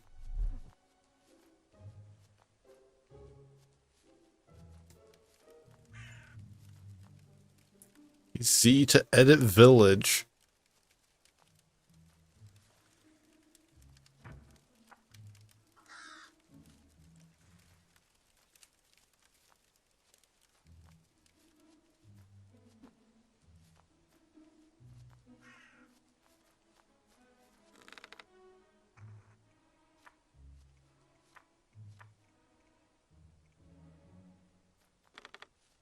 Okay, I need to put down a feast table. I'm sure it'll be fine if we just put it right here.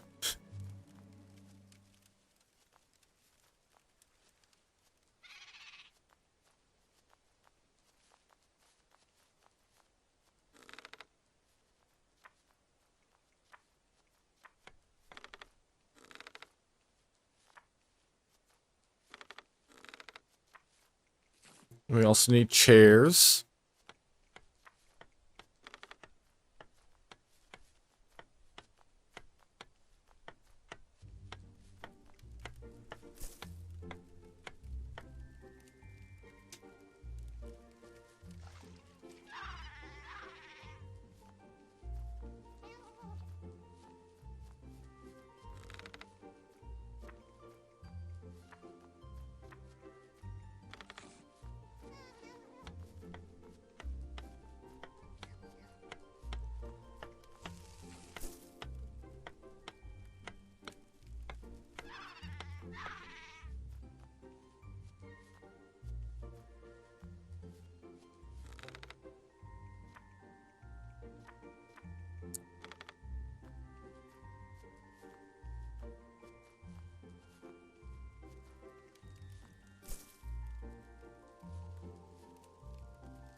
I really hope that there's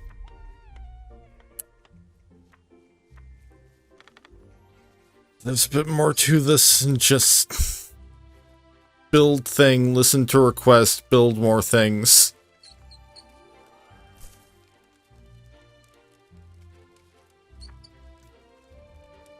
That's a fine big table if I do say so myself. 8 chairs should do us all.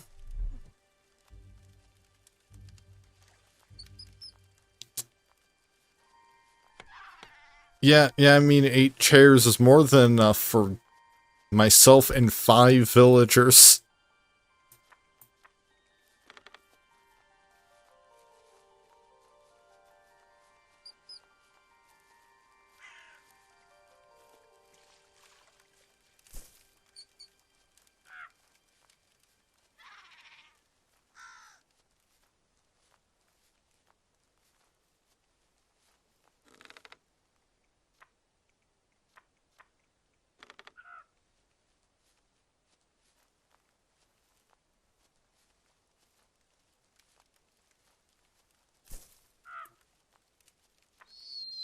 Morning. The feast setup is splendid. That feast setup is splendid. You and Wimby make quite the team. But feast without food would be rather desolate. Plan the menu and we'll set to work. Go ahead and place the dishes as how you'd like make on the feast table. I'll tally up all the ingredients and write them on the gather list and post it on the village board. Oh, and it might be wise to talk to everyone about other favorite meals. Winks.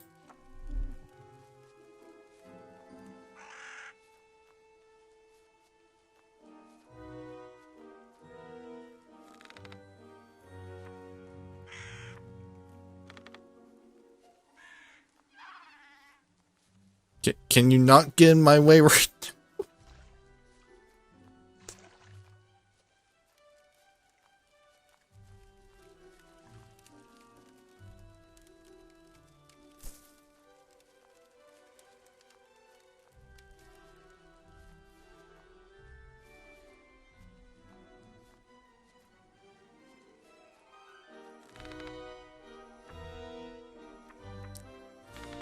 I'm kind of like, one, do I have the option to stab somebody? And two, what will happen if I do?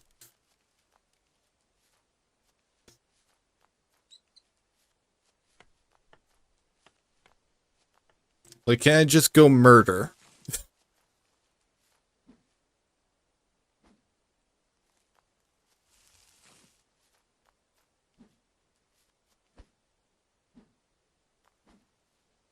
Sadly, no. I can't, like, murder Otto for no reason. Other than because I'm bored.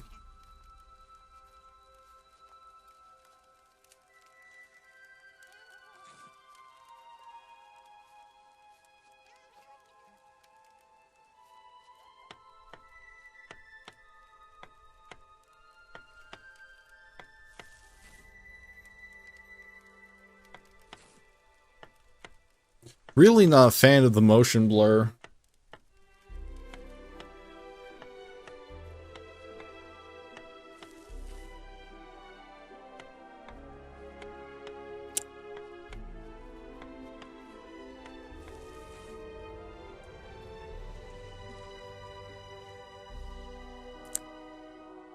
It's like there's just so much of... And you know, like... I cannot properly turn it off. Otherwise the game does this.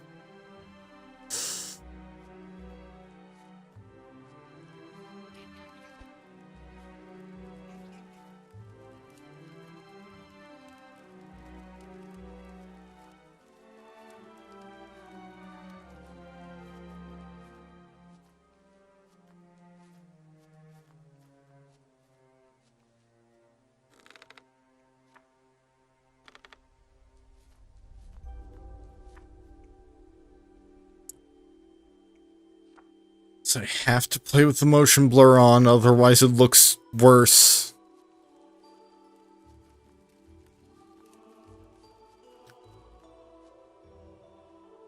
At least 3 food items on the feast table using the building menu.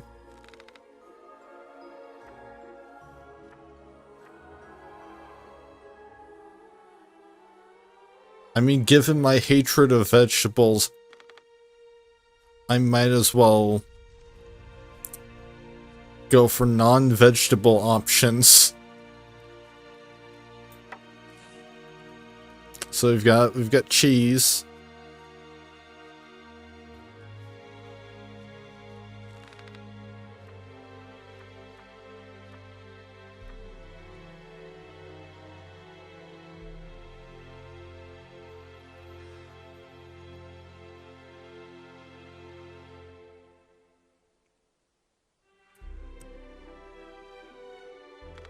We've got cheese.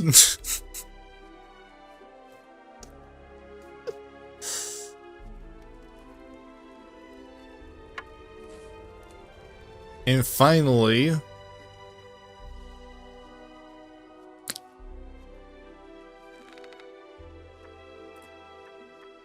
You know what else?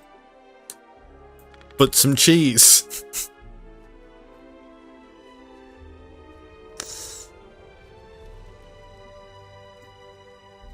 Yeah, you wanted three you wanted 3 food items. You didn't tell me they had to be different. So we're doing cheese. What a lovely spread. Once you've got all the ingredients, I'll whip up this feast. Or give it a go yourself at the campfire. I was thinking, fish for the feast would be grand, but you'd need to catch us some. What am I saying? You're an otter. Swim fishing must be old hat for you.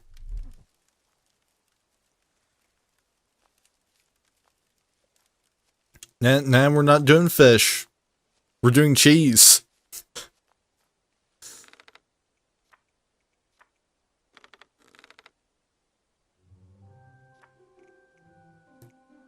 So I need plantain leaves, bilberry, berry, hazelnut, and water.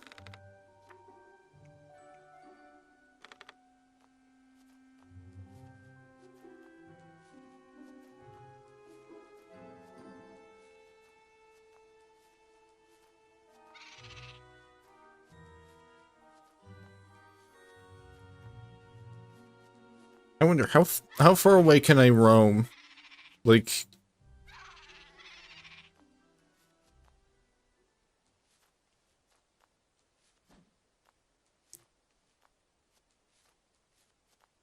can I just like go out and find some goblins? Because apparently there are goblins.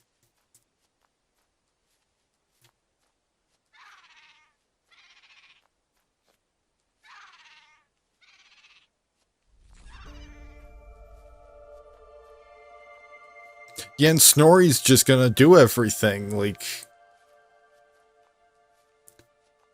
seems like most of what...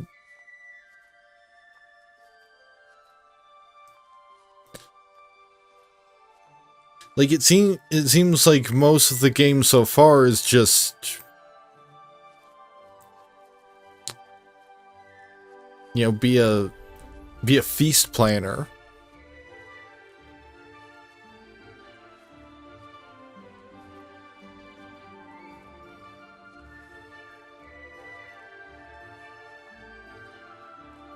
You know, if you wait long enough, Snorri will do everything for you. You know, in terms of... Oh, hey. Look here, I'm guessing you want vegetables for these. Absolutely not. I've been to farming list to the village board behind the gather list. It jotted all the seeds we'll be needing down there.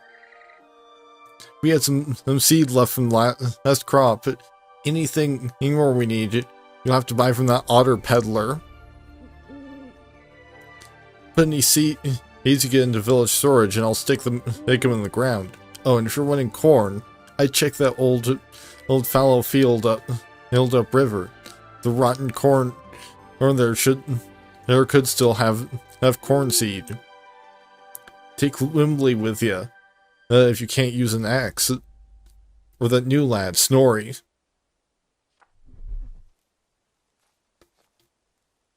Okay, I'm going to do none of that.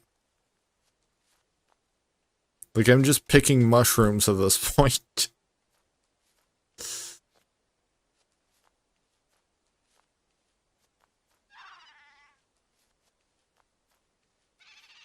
Like, I'm just wondering...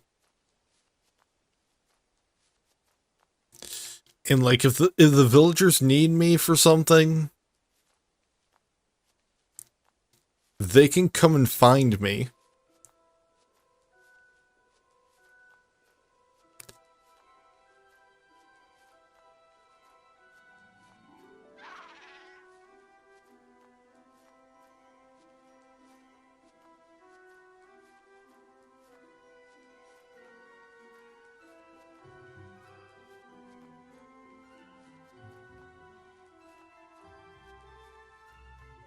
Definitely seems like quite a large world so far.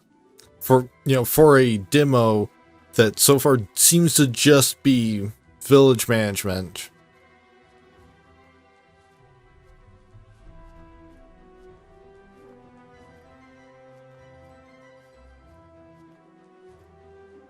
Okay, as long as I don't move the camera around much, no motion blur.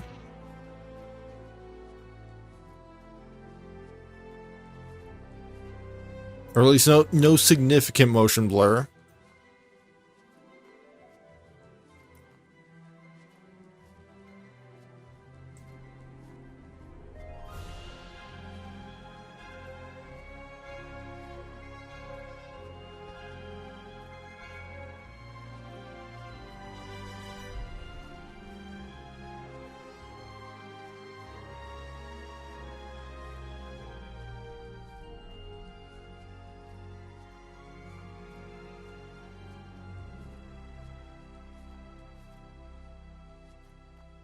Which, like, it seems kind of an odd choice to start, like, what did they say, 15 hours into the main story?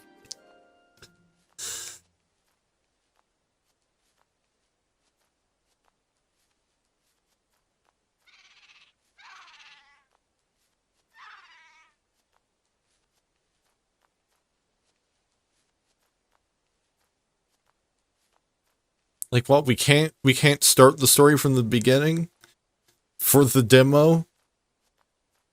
Have you not programmed? Did you not have that programmed yet?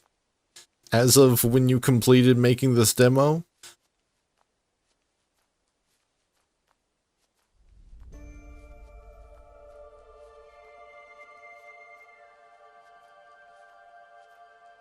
Which, hey, you know, I'm extra fast, so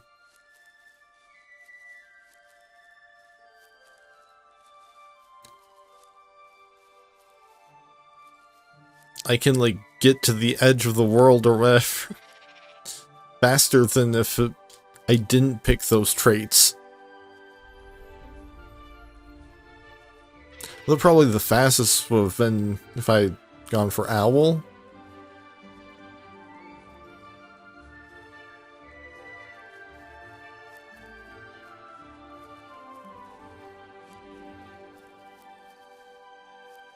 Because I at least wouldn't have to navigate terrain. I could just fly.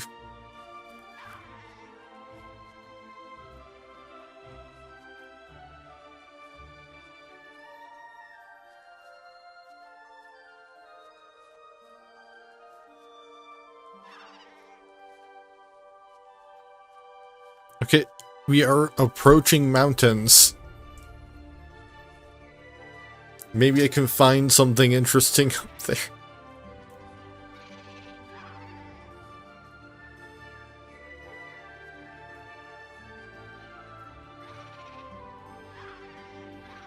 Or maybe this is the edge. Oh. Oh, have I found jank? Have I found janky slope physics? Please.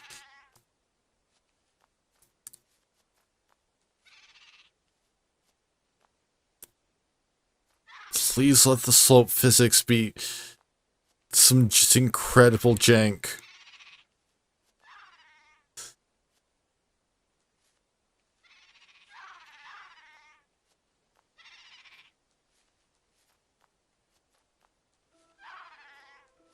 Or maybe I just was on the trail.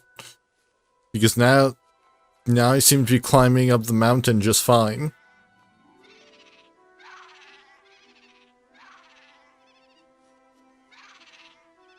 But you make one wrong move, and you start sliding. Oh, I believe I'm getting hungry as well.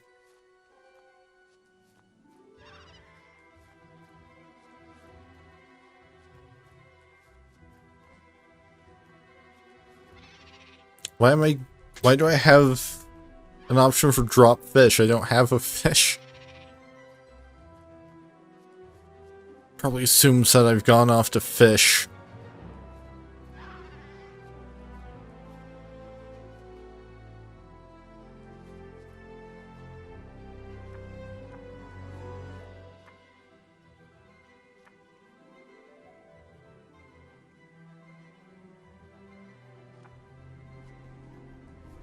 Okay, apparently I can't just, like, eat the berries that I have.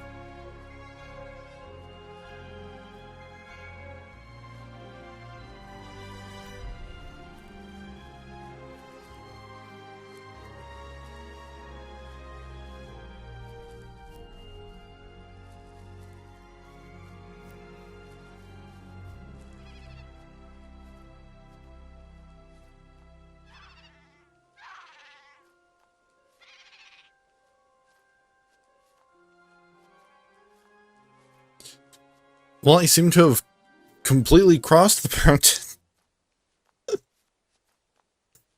Like, now I'm descending. Being on the other side.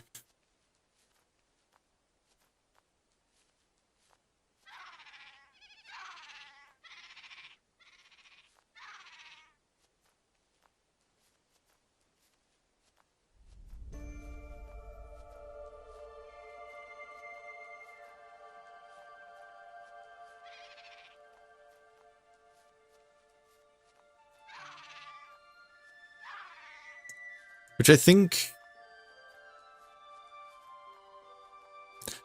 the page for the game did say that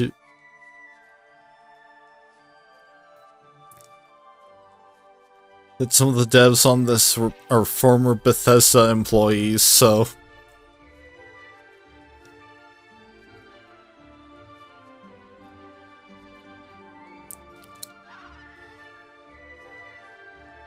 so maybe some jank is to be expected. Oh, we've got like a lake.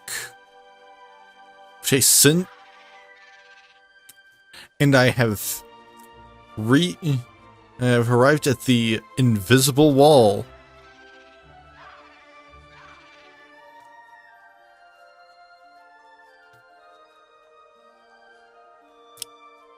Honestly, it's almost a little inhumane to show an otter a massive body of water like that and then not let me swim in it.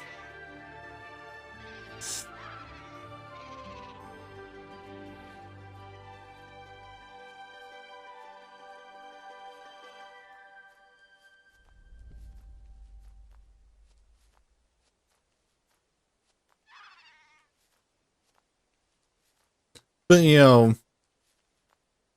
they're probably not expecting me to even know it's there.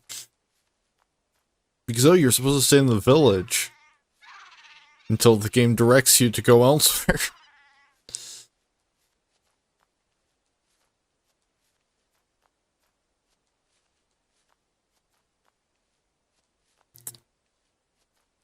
Now, I wonder...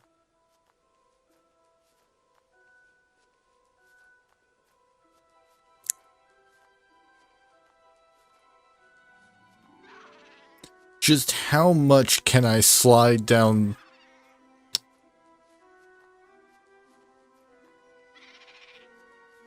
you know, the slopes. Granted, I can't use this slope because it's out of reach.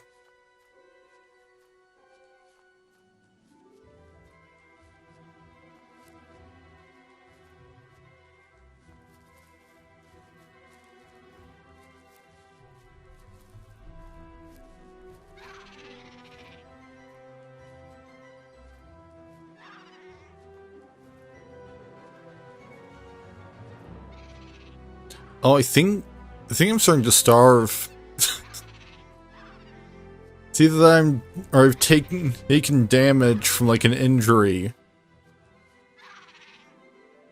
Because like part of my stamina's bar is red now and doesn't refill. And yeah, I'm apparently hungry, so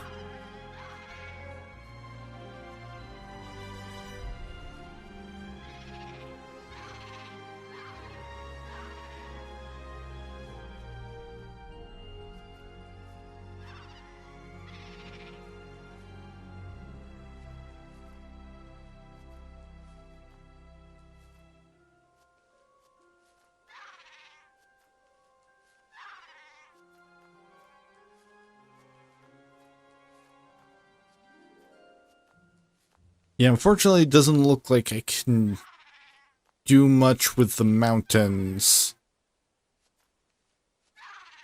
Like, you just slide a short distance and then nothing else happens. It is getting dark, so maybe something will happen now that night is falling.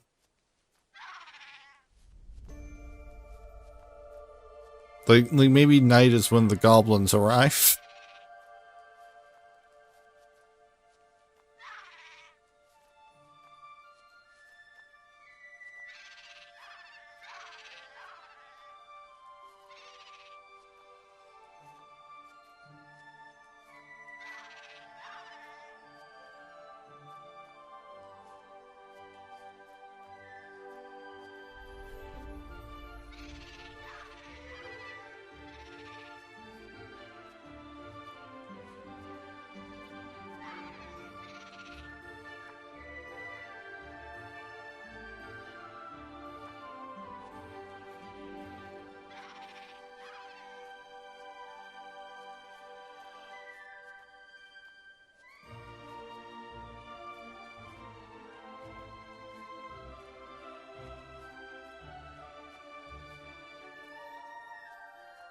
Which my health does not seem to be declining any further than just a little loss of stamina.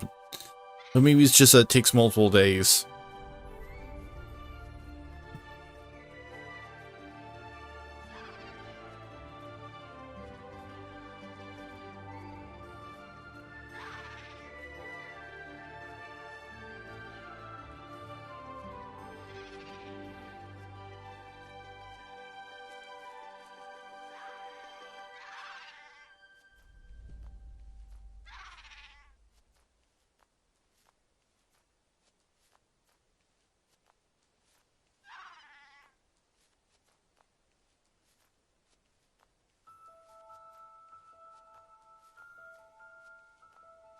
Yeah, honestly, I think I'm good on the at least this version.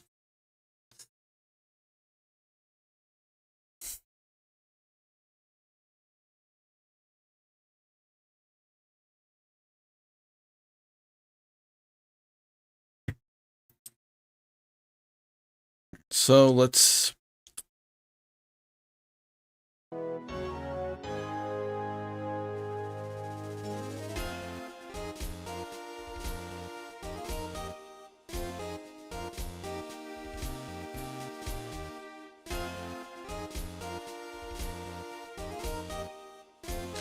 So I'm down to 7.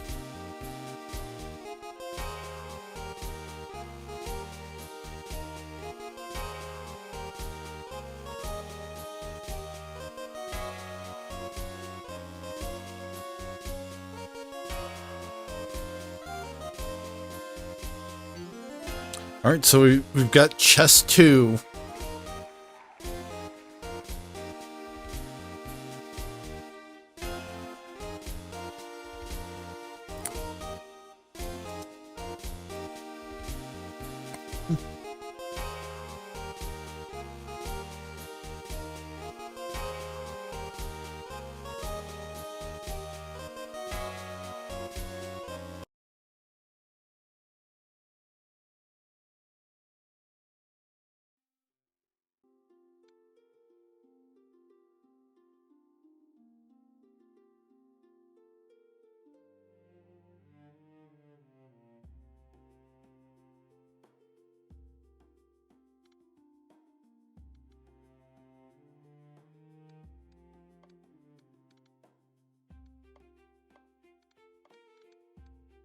So we've got campaign, skirmish, and multiplayer.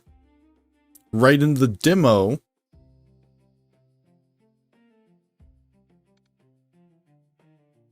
Yeah, let's go for a skirmish because I think this campaign sounds like it's going to be, long.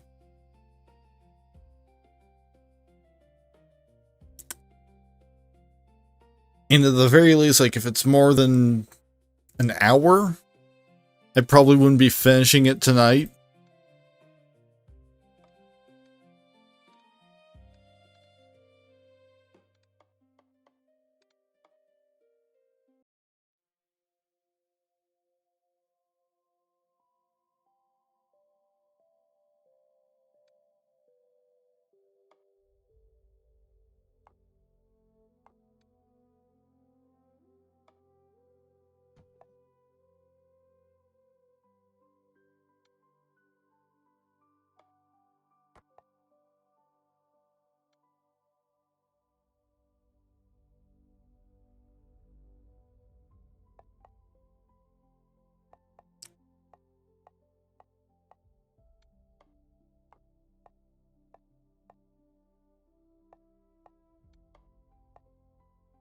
Okay, so it seems like...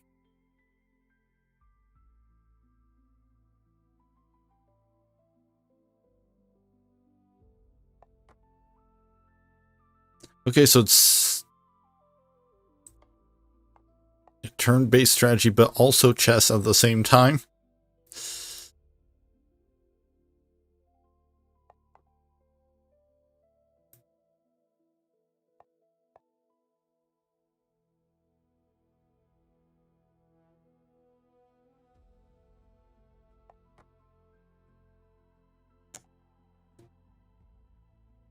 What happens if I just... Oh, okay. Well, that's easy. Maybe I can...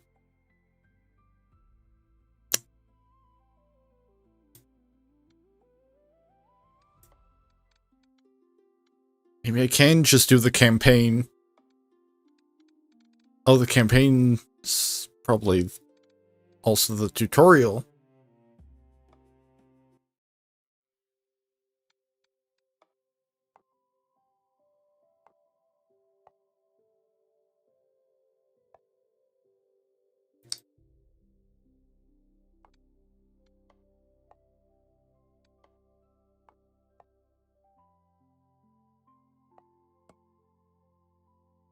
Well, that was a mistake.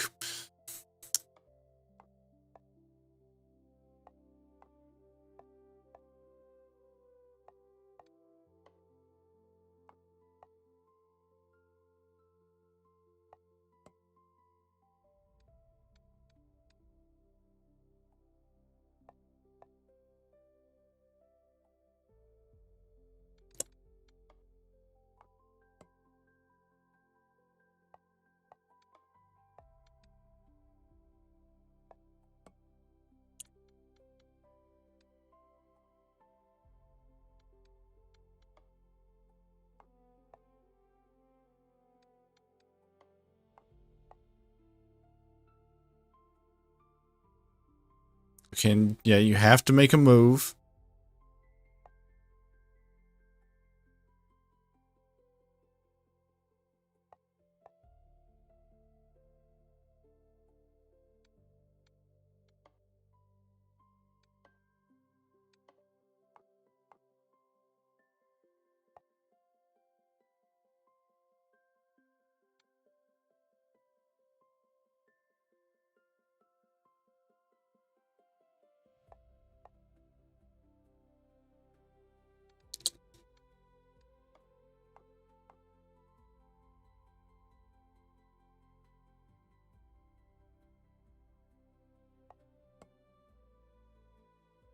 Yeah, my bishop should kind of end up in real horrendous positions. Like they just can't do much of anything.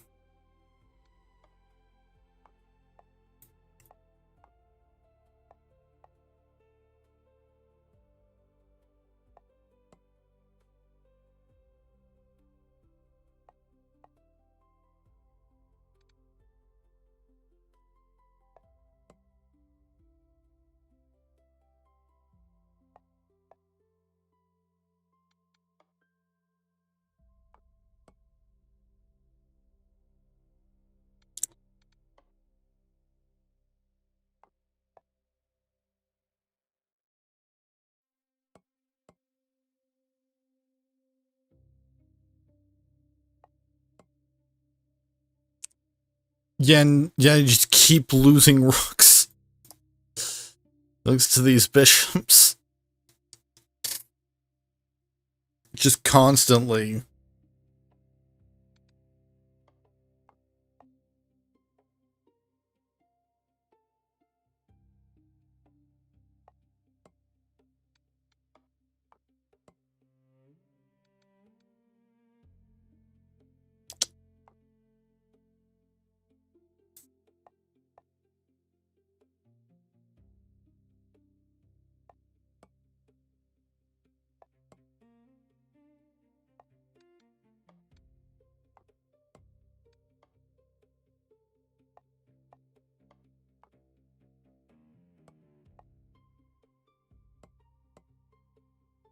Well, at least I took out one bishop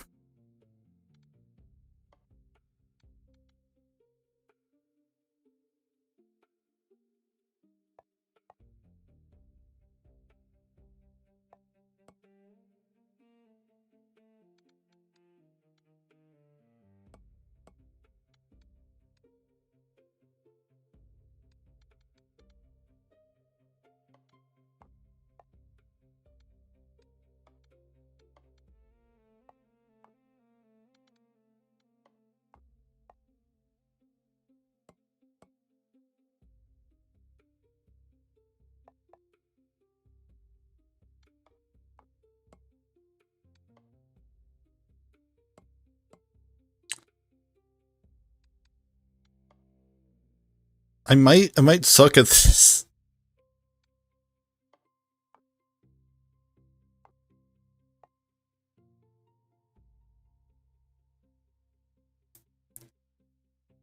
Here's the thing, because this bishop can only move onto dark spaces, onto light spaces.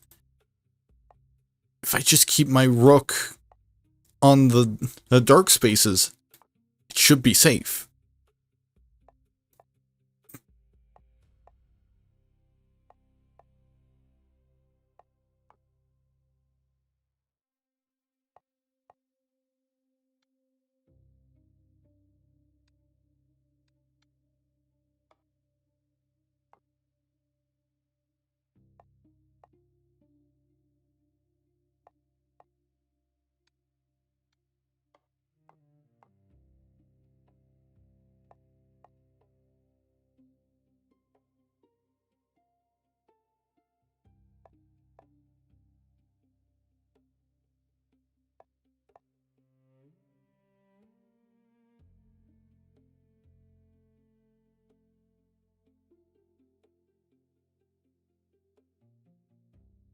If I move there, then that's just gonna get my knight captured.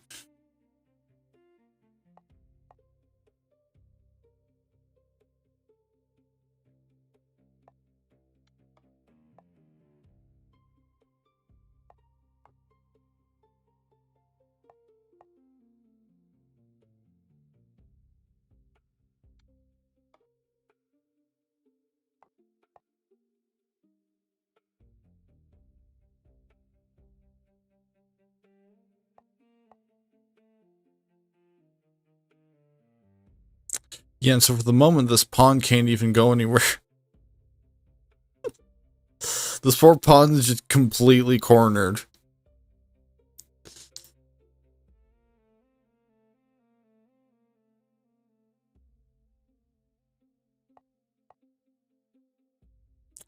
Yeah, and red didn't take the bait.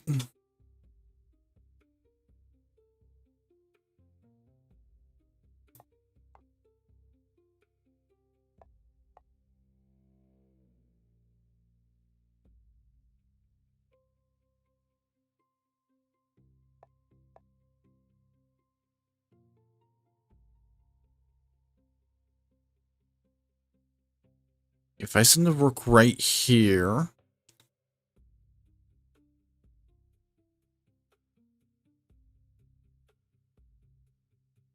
they can capture with the bishop, but then I think that's worth it.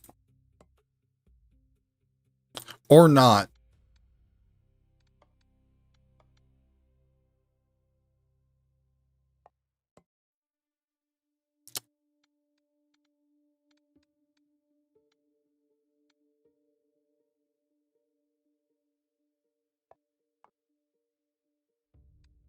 Yeah, that could have left me to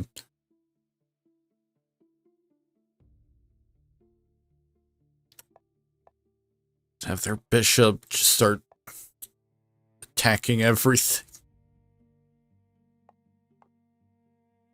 Go on, take the bait.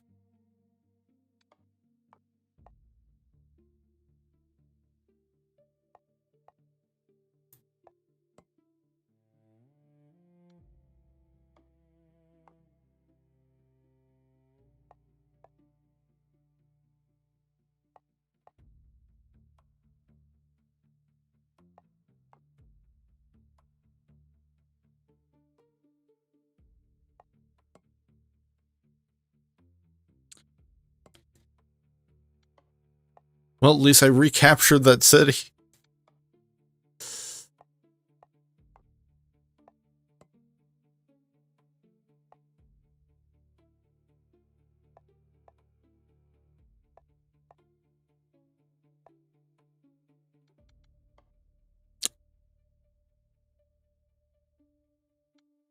Yeah, how about I serve the knight instead?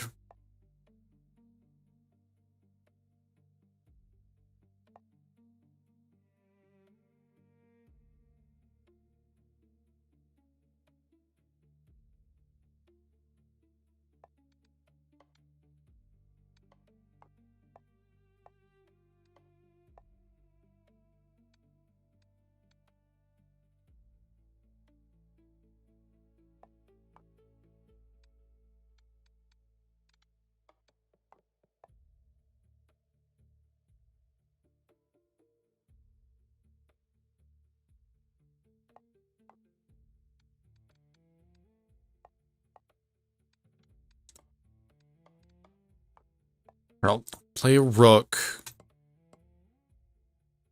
At least I got one of their bishops down.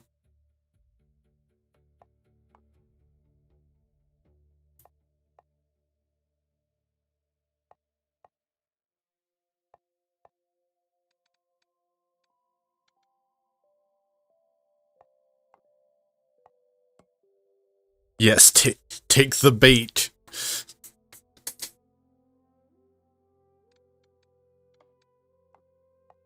Take the bait of that one pawn.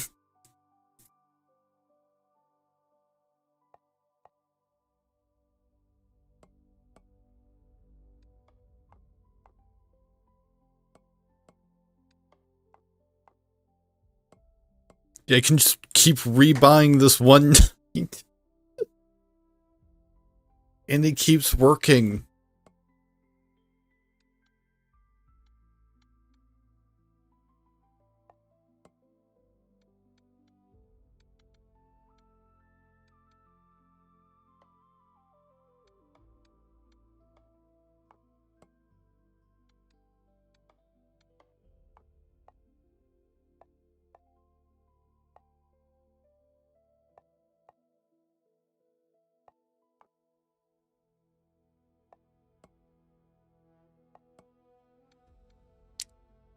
Well, that's unfortunate. Yeah, just recapture.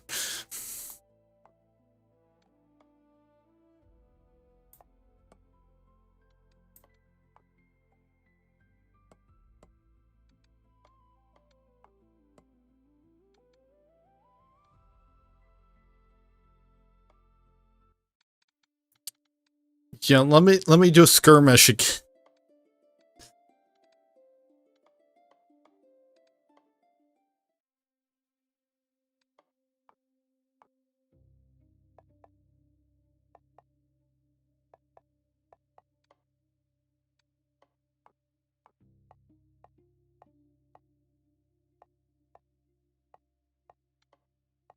Like, why am I so much better in the skirmish than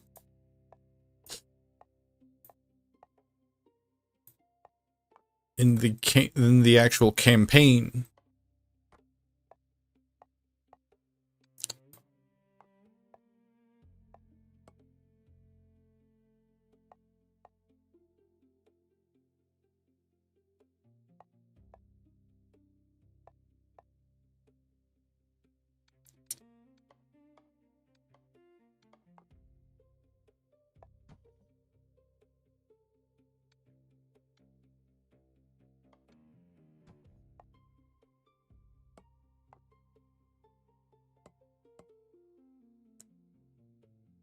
Yeah, sure, take that pawn. I'll just make another.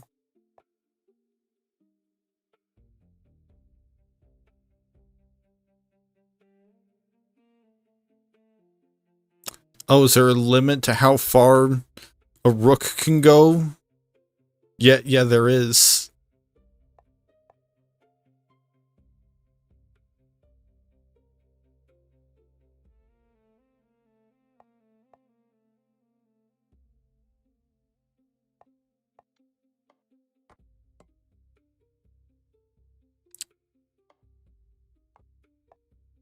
Goddamn bishops again.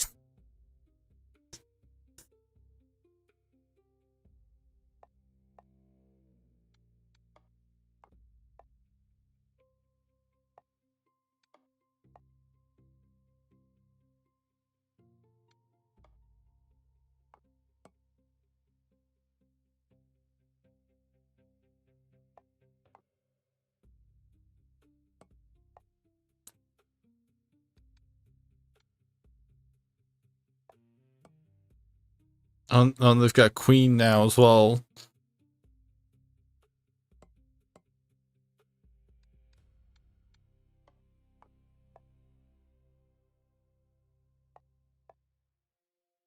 Oh, the round limit was reached.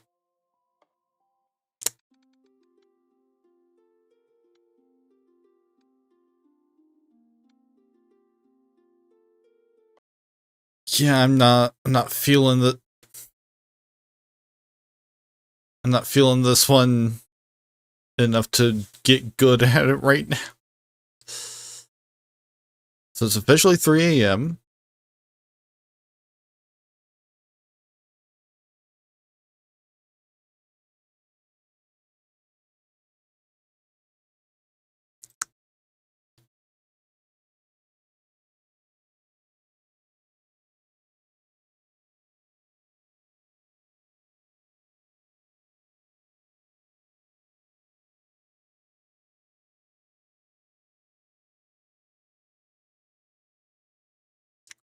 Now,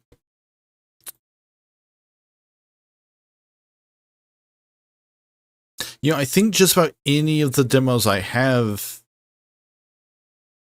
will probably take more than an hour to really get into.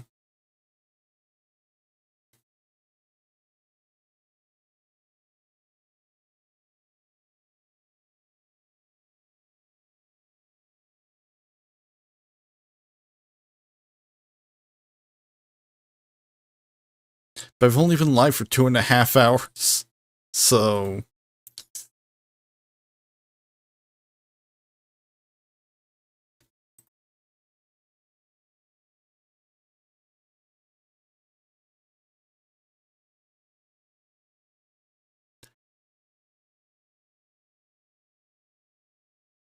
how about we do some filler?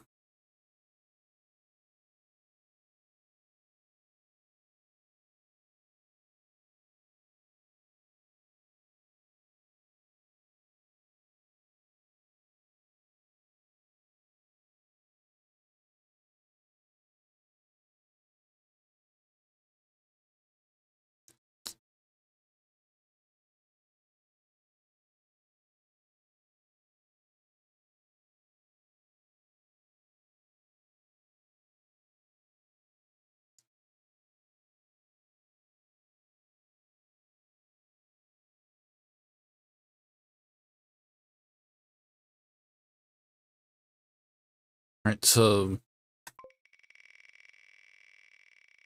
gotta spin the wheel. Let me see if I have the setup for that, because this is honestly the most complicated option on this entire wheel.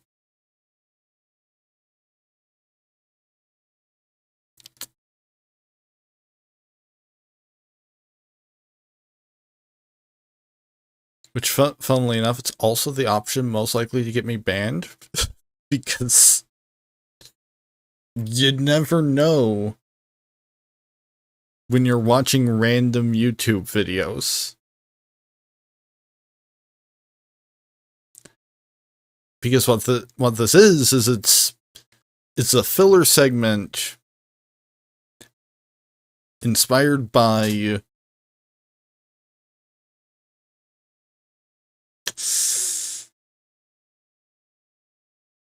a YouTube video that I saw. I'm definitely going to have to find like my bookmark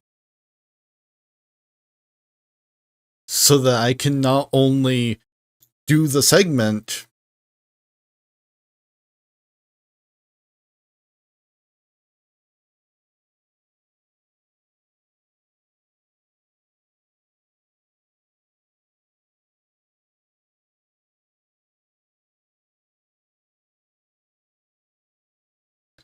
but also so that I can give proper credit to the person that inspired it. Because I'm blanking on that person's name right now.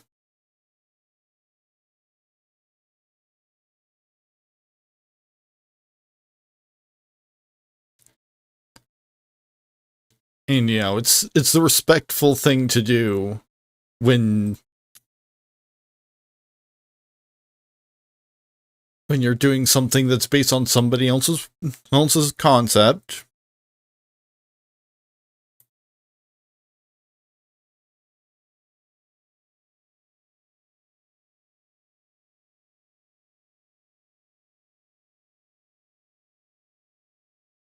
to, give proper credit. In fact, I think it even says that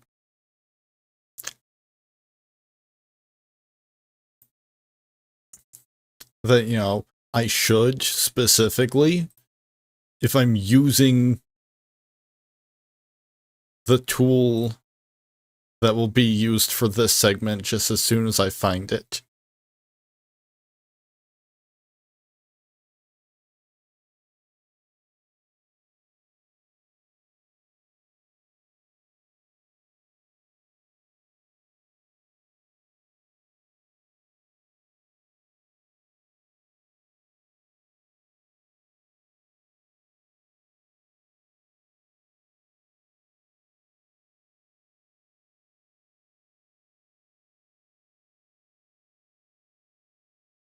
And yeah, I'm going to actually use a new button that I added to my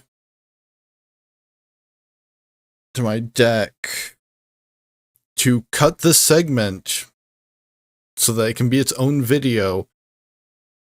Or if, we don't end up doing the segment,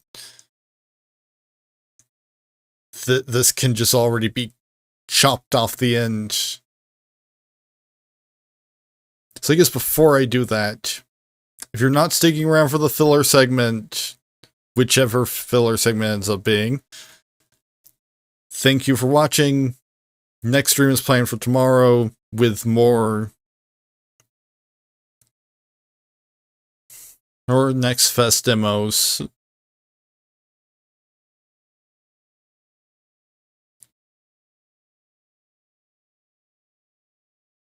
And I'm gonna cut the VOD here.